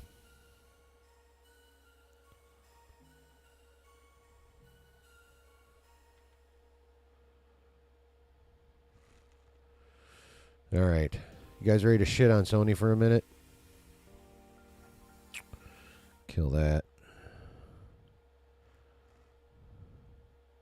Wait till you hear what the fuck they did with Madam Web. To reach out to for a movie, by the way. Well, I'm sure they don't want like 100 people, you know. Yes, you don't want fans being like, "Hey, can I come to the screening?" Exactly. Yeah, Exactly. One of the sources that I have here has DM'd me, Jeff, that, and I don't know if you can speak on this and don't feel like you have to, but they're telling me that Marvel has met with Orlando Bloom for a role. Not sure what it was, though. So I may be eating my words about Orlando Bloom here in the Marvel universe as we go along. We'll see. But all right, let's get into a little bit of a tough conversation, Jeff. This is our second lead story. Go ahead. Yeah. Wait, before we get into this story, Yeah. I want to do the Madam Web thing. Oh, yeah, let's do it. Go ahead. Take it away. What do you All got? right, here we go. If we have this many people watching. No, please, let's do it. Madam Web. Okay. Where is the Madam Web tweet that I had responded to? It was like Yeah. from Bill Brasky. Okay. And he Yeah, Sci-Fi Quest. Throw it in the Discord. If you do that. Are you in my Discord? I'm pretty sure the link in my channel is good if you're not. But yeah, if you're in my Discord, throw it in the Discord. If you're not, join the Discord and throw it in the Discord. All right. Sony Madam Web. And bear in mind, we already are pretty sure this movie is going to be crap anyway, but just wait. Will Brasky. Yeah. I want to bring it up because I heard a crazy like rumor, and this is just a rumor. Okay. Fuck is the tweet? What? We had a break where you could have pulled this up. I know. I'm sorry. I didn't know. She tweets so much, Bill Braskin. Here it is. All right, hold on. Oh, the Peter Parker thing. Oh, thank you. Let me bring it Thank up you, because I have Quest. it here. I will share the screen and bring this up so people can look along with us. I found it. How is this? It says, how is this possible, right? Yeah, let me Is take Peter that Parker out. 10 in this movie's continuity? The movie seems like it's set in modern day. Yeah. Right? Yeah. So I did look for evidence of this online. I couldn't find much, but like I was always under the impression that Madam Web was set in the 90s. Yes, that's what we were told. It's been set in the I 90s. thought we were told. Yes. From what I understand, Oof. Madam Web, it was like they thought for some reason that like Andrew Garfield was going to be the Spider-Man in that world. Not that Andrew Garfield was going to be in the movie, Right. but like I don't even know. Maybe this is for sequels or whatever. Right. For whatever reason, Andrew Garfield's Spider-Man was supposed to be the Spider-Man in that world, and then We remember that, right? Remember hearing about that, guys, way back when? I remember when that was when that was talked about. That they were going to be that they were part of this movie was going to be them protecting like an infant Andrew Garfield or, you know, his mom, where it's Andrew Garfield's version of Spider-Man that is growing in Mrs. Parker. Y'all remember that shit? I remember that shit. By the way, is that loud enough now? Saber? Are we good?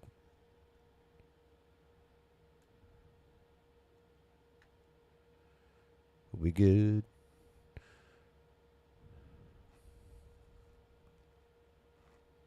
and afterwards, it was decided it's going to be Tom Holland.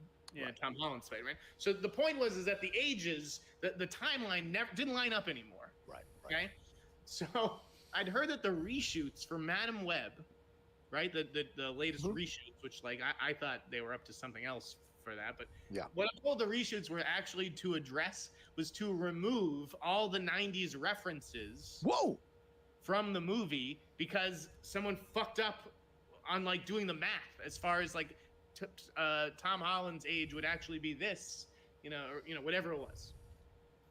So, wow, I would just say that when Madam Web comes out, don't expect any 90s references.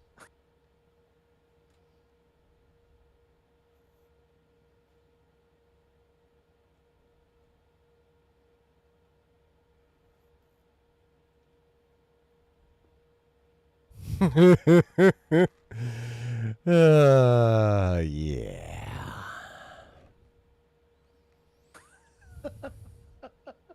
Okay. So then it's not set in the 90s. Is that what you're saying? Or are they trying to set it in some nebulous time? 90s, and they got rid of the 90s setting because that made sense when it was Andrew Garfield's Spider-Man, not for Tom Holland's Spider-Man. But how does that affect the clothes? I mean, if they're going to be wearing 90s clothes. That's what the reshoots are for. It's like to address whether it's costumes, maybe it's the style of phone that they whip out, right? Instead of whipping out a flip phone, now they whip out a fucking, a different kind of phone. I don't fucking know. Oof.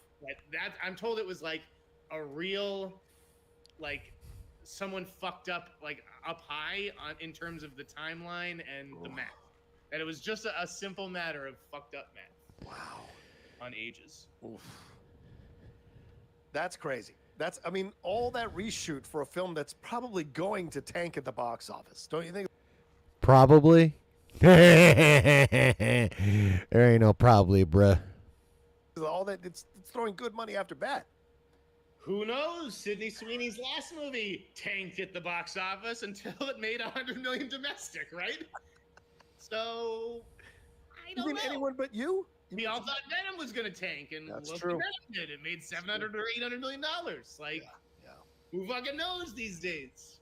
Well, what do we think about the hour and 56-minute runtime? I mean, one of the things that people said. No, is this a story, John? Give me.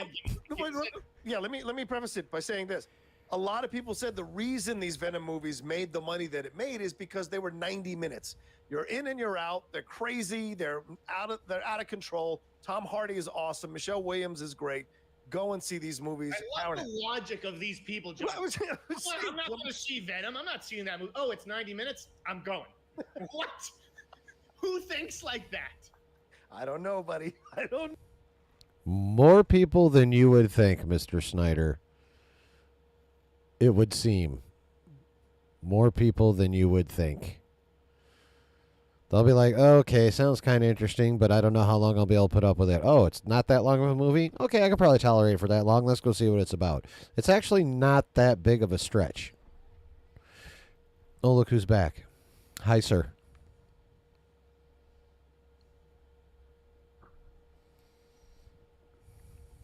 Hi there. But yeah.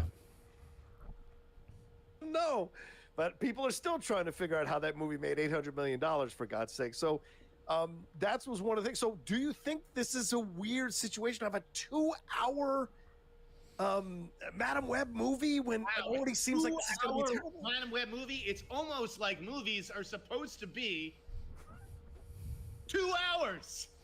Why is this a story? Because it's the longest one? Yeah. Yes. Shit, it's shorter than like every fucking Marvel movie there ever was.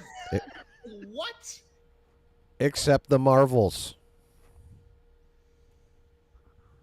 That one was only like an hour and 50 minutes. 50.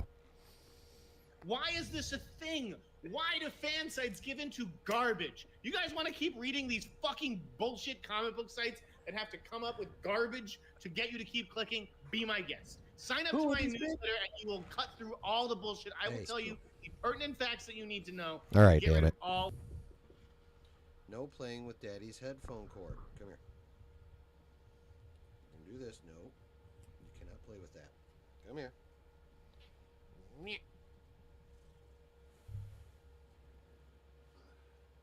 There you go.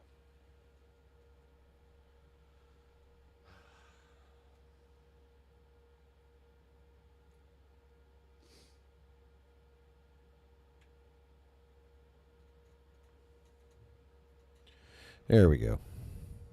All this shit. This is not a long movie, and you know what? You're going to be just fine. You won't need to take a bathroom break. It's not 3.5 hours.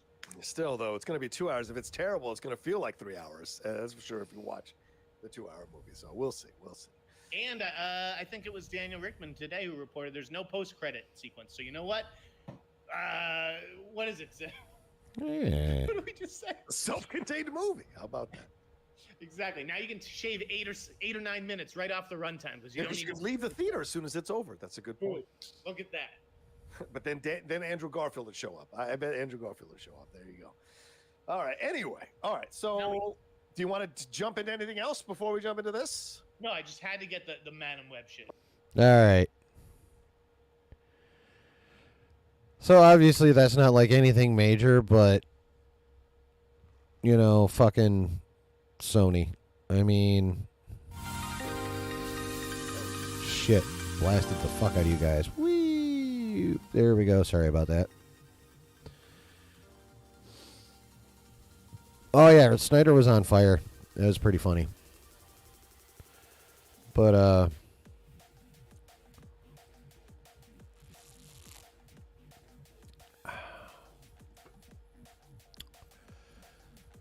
yeah, I just find it amusing. You know how like the ridiculousness of the reason for the reshoots is just the whole reason I want to talk about that. Because I mean, it's pretty much every movie goes through some kind of reshoot for some reason.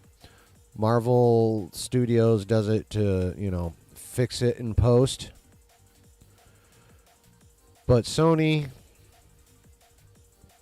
needs to reshoot because they can't do math and figure out when their movie's supposed to be set based on the Spider-Man they want to set it around.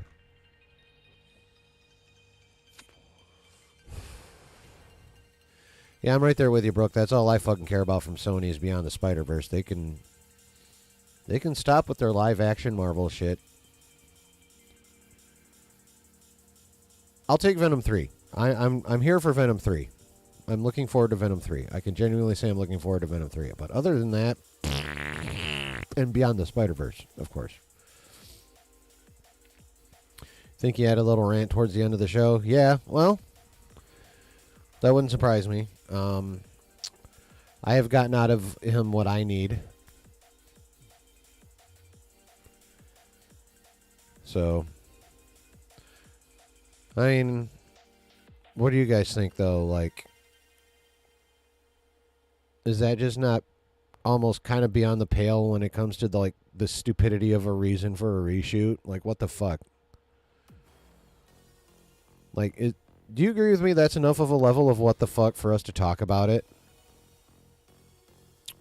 Brooke says, I actually loved both the Venom films, especially Tom Hardy's performance. Oh, I love Tom Hardy. Tom Hardy kicked ass. I thoroughly enjoyed the first Venom movie. The second one was decent. A lot. I know a lot. I firmly admit I'm in the minority probably on both Venom movies. I guarantee I liked both Venom movies more than a lot of people did. Found the article. It's in Star Wars on my Discord. All right, cool. You know what? Give me a minute. I will pull that hoe right up. We can all see what you are talking about and decide if we need to be pissed at Dave. How's that sound, bro?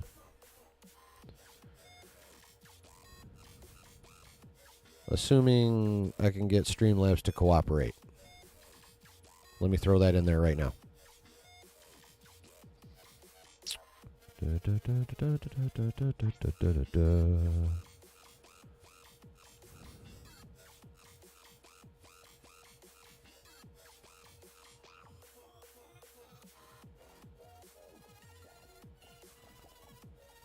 Oh, WDW Pro. Okay.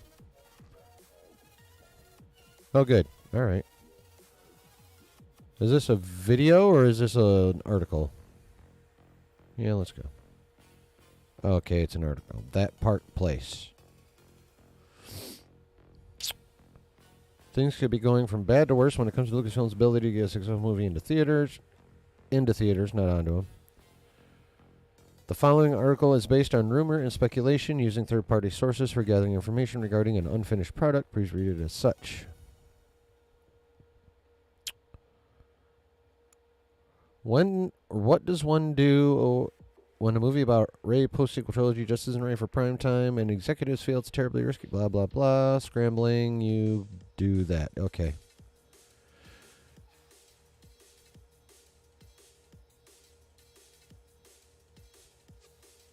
Yeah, talking about doing the Mandalorian Grogu. That's how the game is played. According to our sources, there are more games being played. According to our sources, all production on The Mandalorian Season 4 is being moved from Manhattan Beach to the United Kingdom.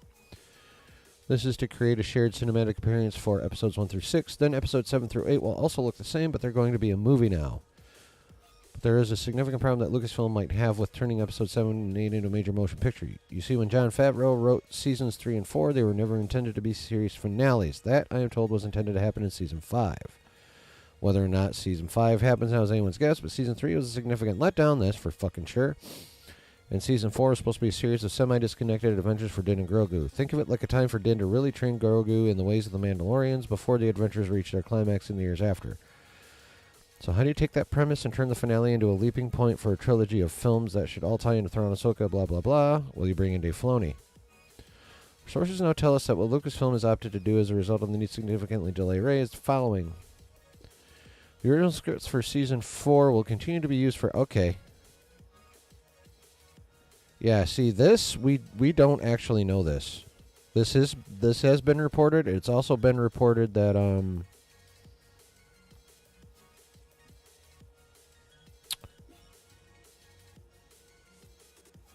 spoken with one source has been right, but the sole source says Disney very much wants to... I mean, that'd be dope if they had Luke in there.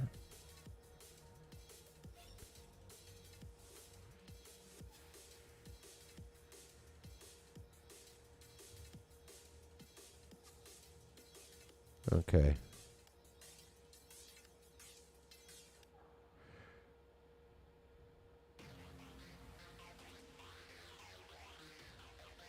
Yeah.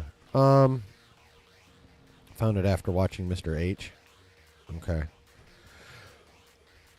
But yeah, I mean the fact that is one of the rumors that is out there. Actually, talked about that in my last video because Bulletin Bespin acknowledged that was a rumor out there too. And yeah, it does say that is rumor speculation. But yeah, the what's actually going to happen with Mando season 4 is completely unknown at this point. I mean, not even Snyder could give a definitive answer. So.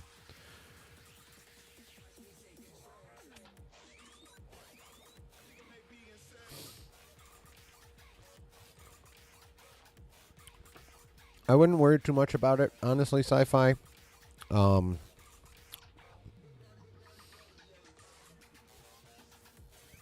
don't think Dave is going to do more than he absolutely needs to in order to get it to tie in. Like, I don't think he's going to come in and completely, like, override everything John's doing. Because he damn well knows John's one of the people that's helped him get to where he is now. So, I don't, in my opinion, this is just me, but I don't think you need to be concerned about it, honestly. I think, yeah.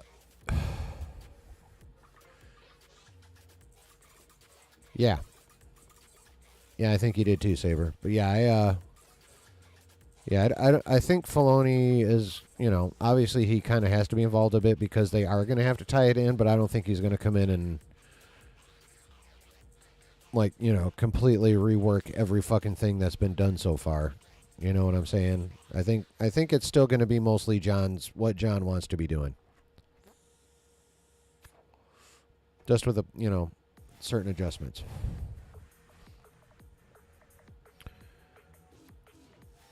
Yeah, and I don't see us getting 6 episodes between now and then either, honestly. So I think it's just going to be movie, and if we get more Mando episodes, they will be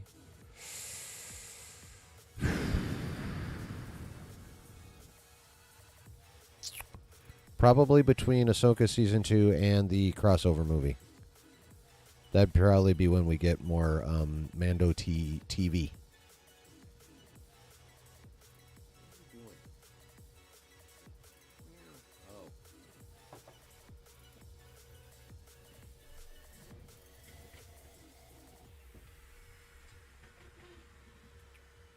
Cat. Yeah, I know. I hope so too. But I don't think Dave's going to come in and do that kind of shit to John, honestly.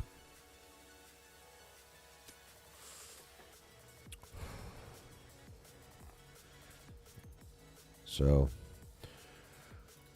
but yeah, that was this is definitely an established rumor for sure about the 6 episodes and then the movie finale.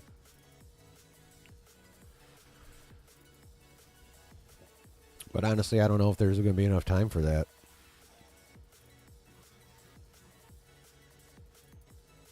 We'll see. We shall see. Hopefully we'll get, it's still only January. I mean, of course, it's January 24. He does have the power, though, but yeah. I just don't see him as the type of person to exercise it in this particular situation. Like, beyond what he needs to.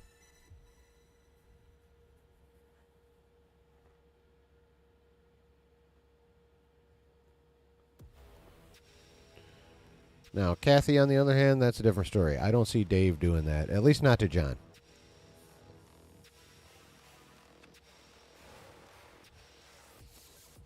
Especially because it's John's character. Now, if John was doing an Ahsoka story, oh yeah, Dave would be like right up his ass. I can guarantee that. But Din Djarin is John's baby, and Dave knows it. So,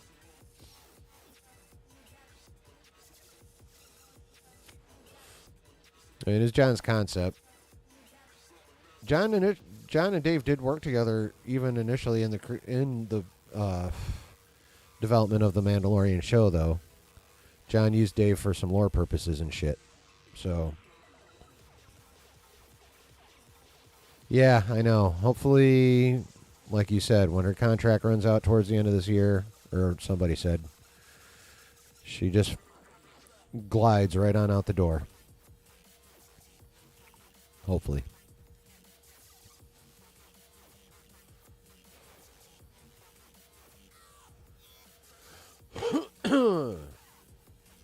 Yeah, I think Dave has enough respect for John and the fact that Din and Grogu are John's characters that he'll let John basically do what John wants to do as long as it works out with the crossover movie too.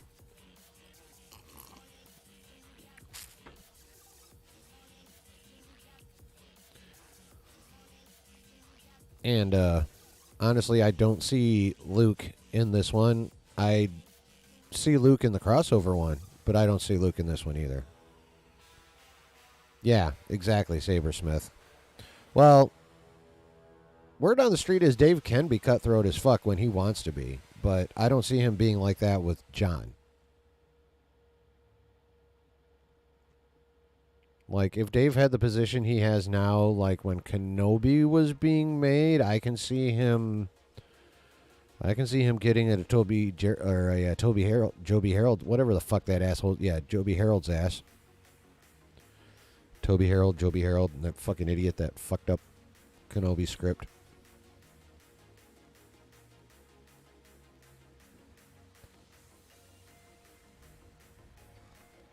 But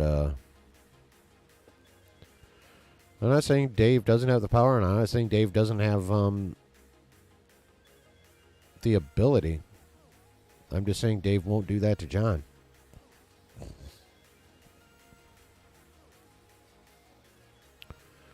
That's the month reference the most? Cool. A true cause for Thanksgiving.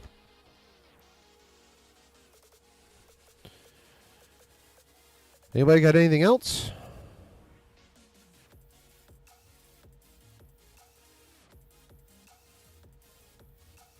Thanks for sharing the article, though, Sci-Fi. It was a fun little thing to talk about. I got no problem doing that shit.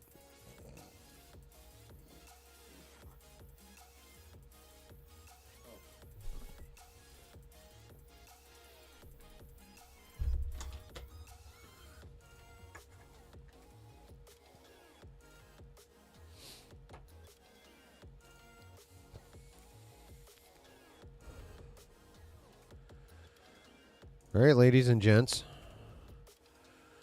participants in the chat and lurkers, if y'all didn't hit like on your way in, hit it on the way out, please. I think we're going to call it here. Did you guys have fun? I had fun. I always have fun. I think KK is actually getting his main project into production for the executive credits, too. Oh, she doesn't... Griff, what's up? How you doing?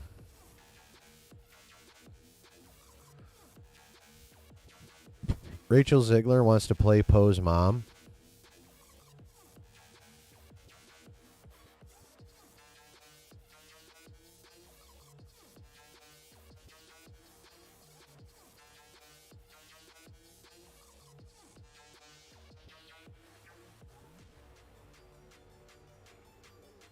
Okay, that'd be... Well, what the fuck?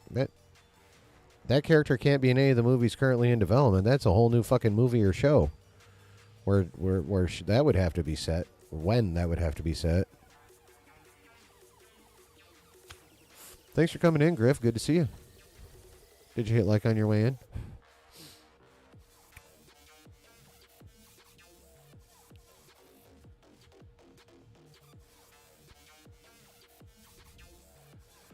All right, Sabersmith, give Chunk some scritches for me, please. I wish Rachel Ziegler could stop saying... Yes, we all wish she would shut the fuck up. All because Poe's mom flew an RZ-1. Well, I mean, I can respect the desire to be in Star Wars and evidently the knowledge. That's for damn sure.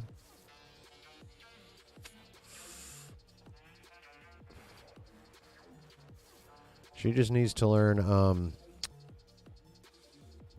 discipline, her initials. Of course it would be. I take it all back. Fuck that chick.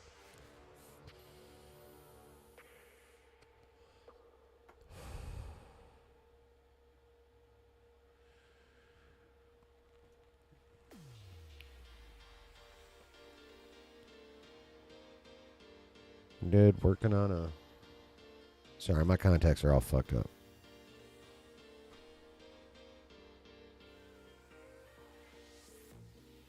Oh, working on a PC for a bud and lost track of time. Well, no, that's cool, man. That is quite all right. You made it, and that's all that counts. And besides, you were doing friendship stuff, so can't be mad at that by any stretch.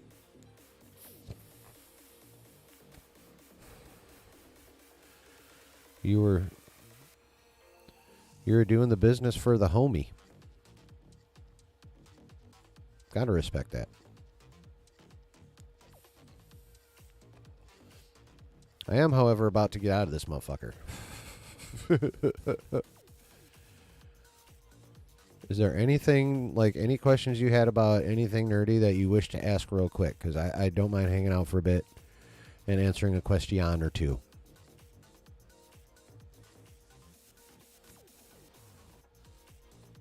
I still have some of my drink left.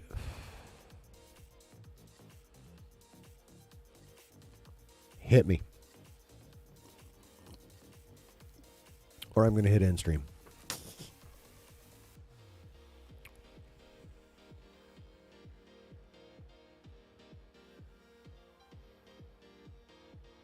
And watch the prelims.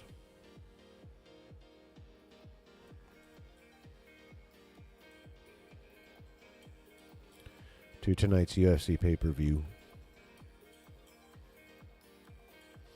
One thing you're excited about is the 3 Body Problem show coming on Netflix based on the famous sci-fi novel. I have not heard of that. Never read the book, but the concept of the show seems cool. I am unfamiliar, I must say.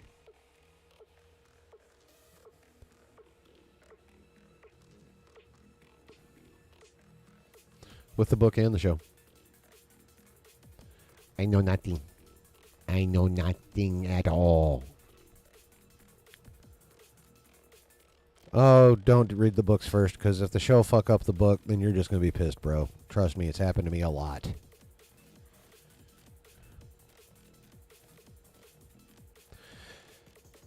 Hey, man, thank you. Hey, you just when you can is totally fine, bro. Life is going to life. You got shit to do. And you're also 5 hours ahead of me. So, go to fucking bed. Love you, man. Appreciate it.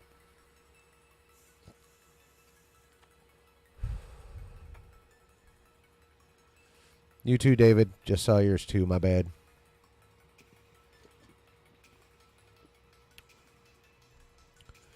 Three-Body Problem is kind of about an alien invasion, but it explores lots of cool sci-fi concepts. They already have a version of the show on Tencent. I heard good reviews about it. All right. Blinker time. Oh, it's been blinker time, bro. But yeah, if you're about to partake, then cheers. I'm with you. Because I live in Michigan, and it's legal here.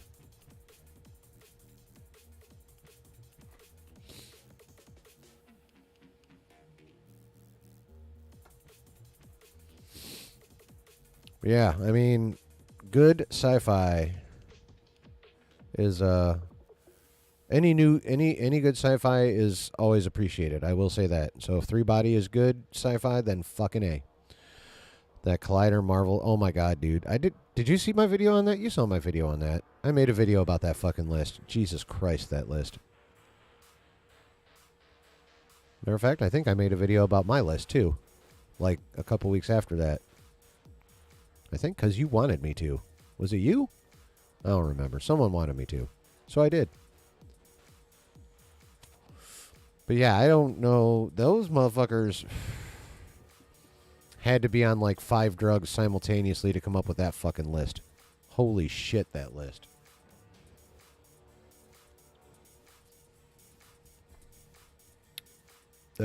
What the fuck? God.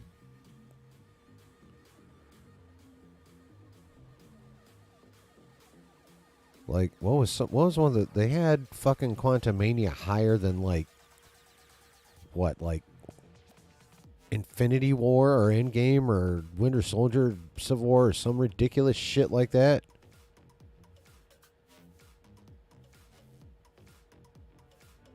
NC is on its way. I give it 5 years at the most. North Carolina? I'm not quite sure what you're getting at, Griff. It was the entire staff that made that list, too. Yeah, obviously they all went to a house in the hills and took and, like, threw everything they could find into, like, a bucket and then just, like, took it all.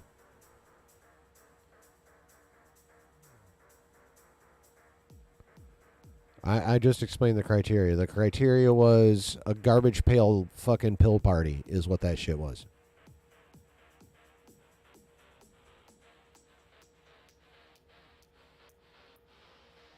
Like, they probably had a little bit of everything in there. Fucking anti-anxiety, antidepressant, fucking sleep, fucking stimulants, fucking antibiotics.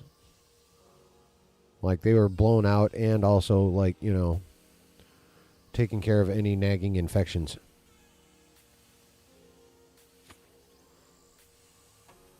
Oh, yeah. Yeah, Quantumania. That reminds me. Fucking Screen Crush put out a video. What the fuck was it called? I haven't watched it yet. But, bear with me. Oops, too far. There it is.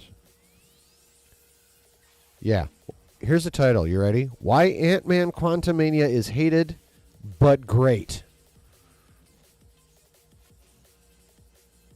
37,000 views. Well, that does not surprise me. Of course, their Doom video got 174. Because it's, you know, fucking Doom, but still. I can safely say, what? Oh, and of course they have to have fucking MODOK in the thumbnail. Sheesh.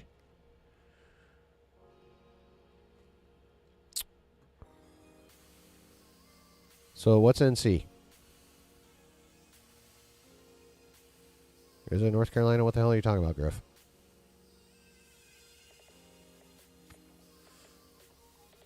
What the hell are you talking about, man?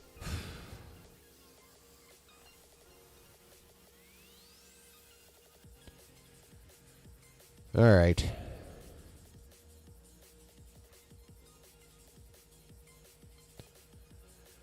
Thank you all for being here. Whether you saw the video appear in the feed about Quantumania and what I thought. Yeah, I know, right? What the fuck? North Carolina. All right, cool. Cool. Time to go, though, folks. Thank you very much for being here. I always appreciate hanging out with y'all every Saturday night, or, well, most Saturday nights. I will occasionally have to take a Saturday off, because life. But not anytime soon. Tomorrow, 3 p.m. Eastern time, so it'll still be evening for my British buddies. Lions divisional round game live stream. As long as the Lions are in the playoffs, I'm live streaming the shit. Which means if by some fucking miracle they actually make the goddamn Super Bowl, even though Josh is doing his Super Bowl stream, I'm doing mine because my goddamn team's in it. So, so about 3 p.m. I think tomorrow will be the Lions divisional round playoff game stream if you're interested in experiencing that with me. Probably be some video of some kind next week. By the way, I am still taking requests. If you go into the community posts, there is a post where I specifically ask for that shit. So, I'll be notified of any new comments there. So if you got something you all want me to do a video about, fucking add a comment to that bitch and I will fucking do it. So, thank you guys so much for hanging out with me tonight. I appreciate it. You guys are the best. I hope you had a good time. Feel free to go back into the replay and drop a comment or two. If you are lurking, or if you've made it all the way to this point on the replay, thank you, thank you, thank you. And, of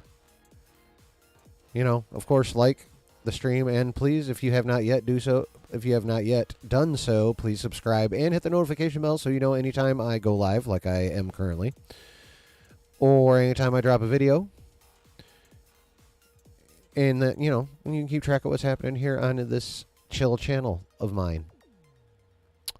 So with all that being said, I hope you guys have a great rest of your weekend. Again, my undying gratitude for your participation in my little community here. And like I always say, there is always a good time to be had. Y'all got to remember this shit. You know how it is. There's always a good time to be had when you're chilling in the basement. Much love, people. Goddamn thing.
Yes.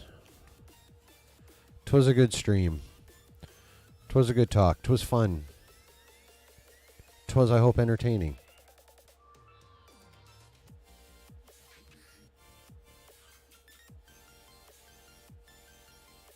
I really do appreciate everybody that comes through and watches the videos and comments and participates in the chat and is, for whatever reason, crazy enough to enjoy my content. I am forever grateful.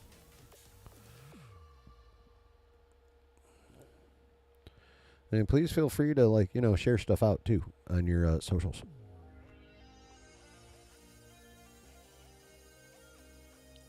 Videos. If I miraculously said something that you consider to be wise or of some import, feel free to clip that off of something and share that too. Share the chill. We need more chill people. And here is where they shall gather.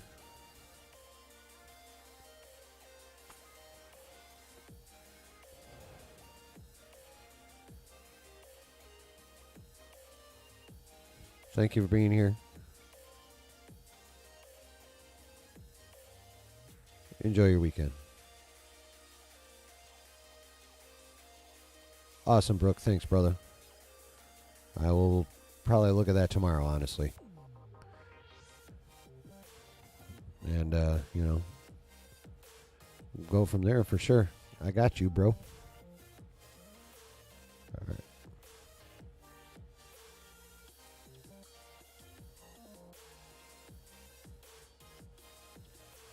Noggle species from Star Wars. Lots of deep lore.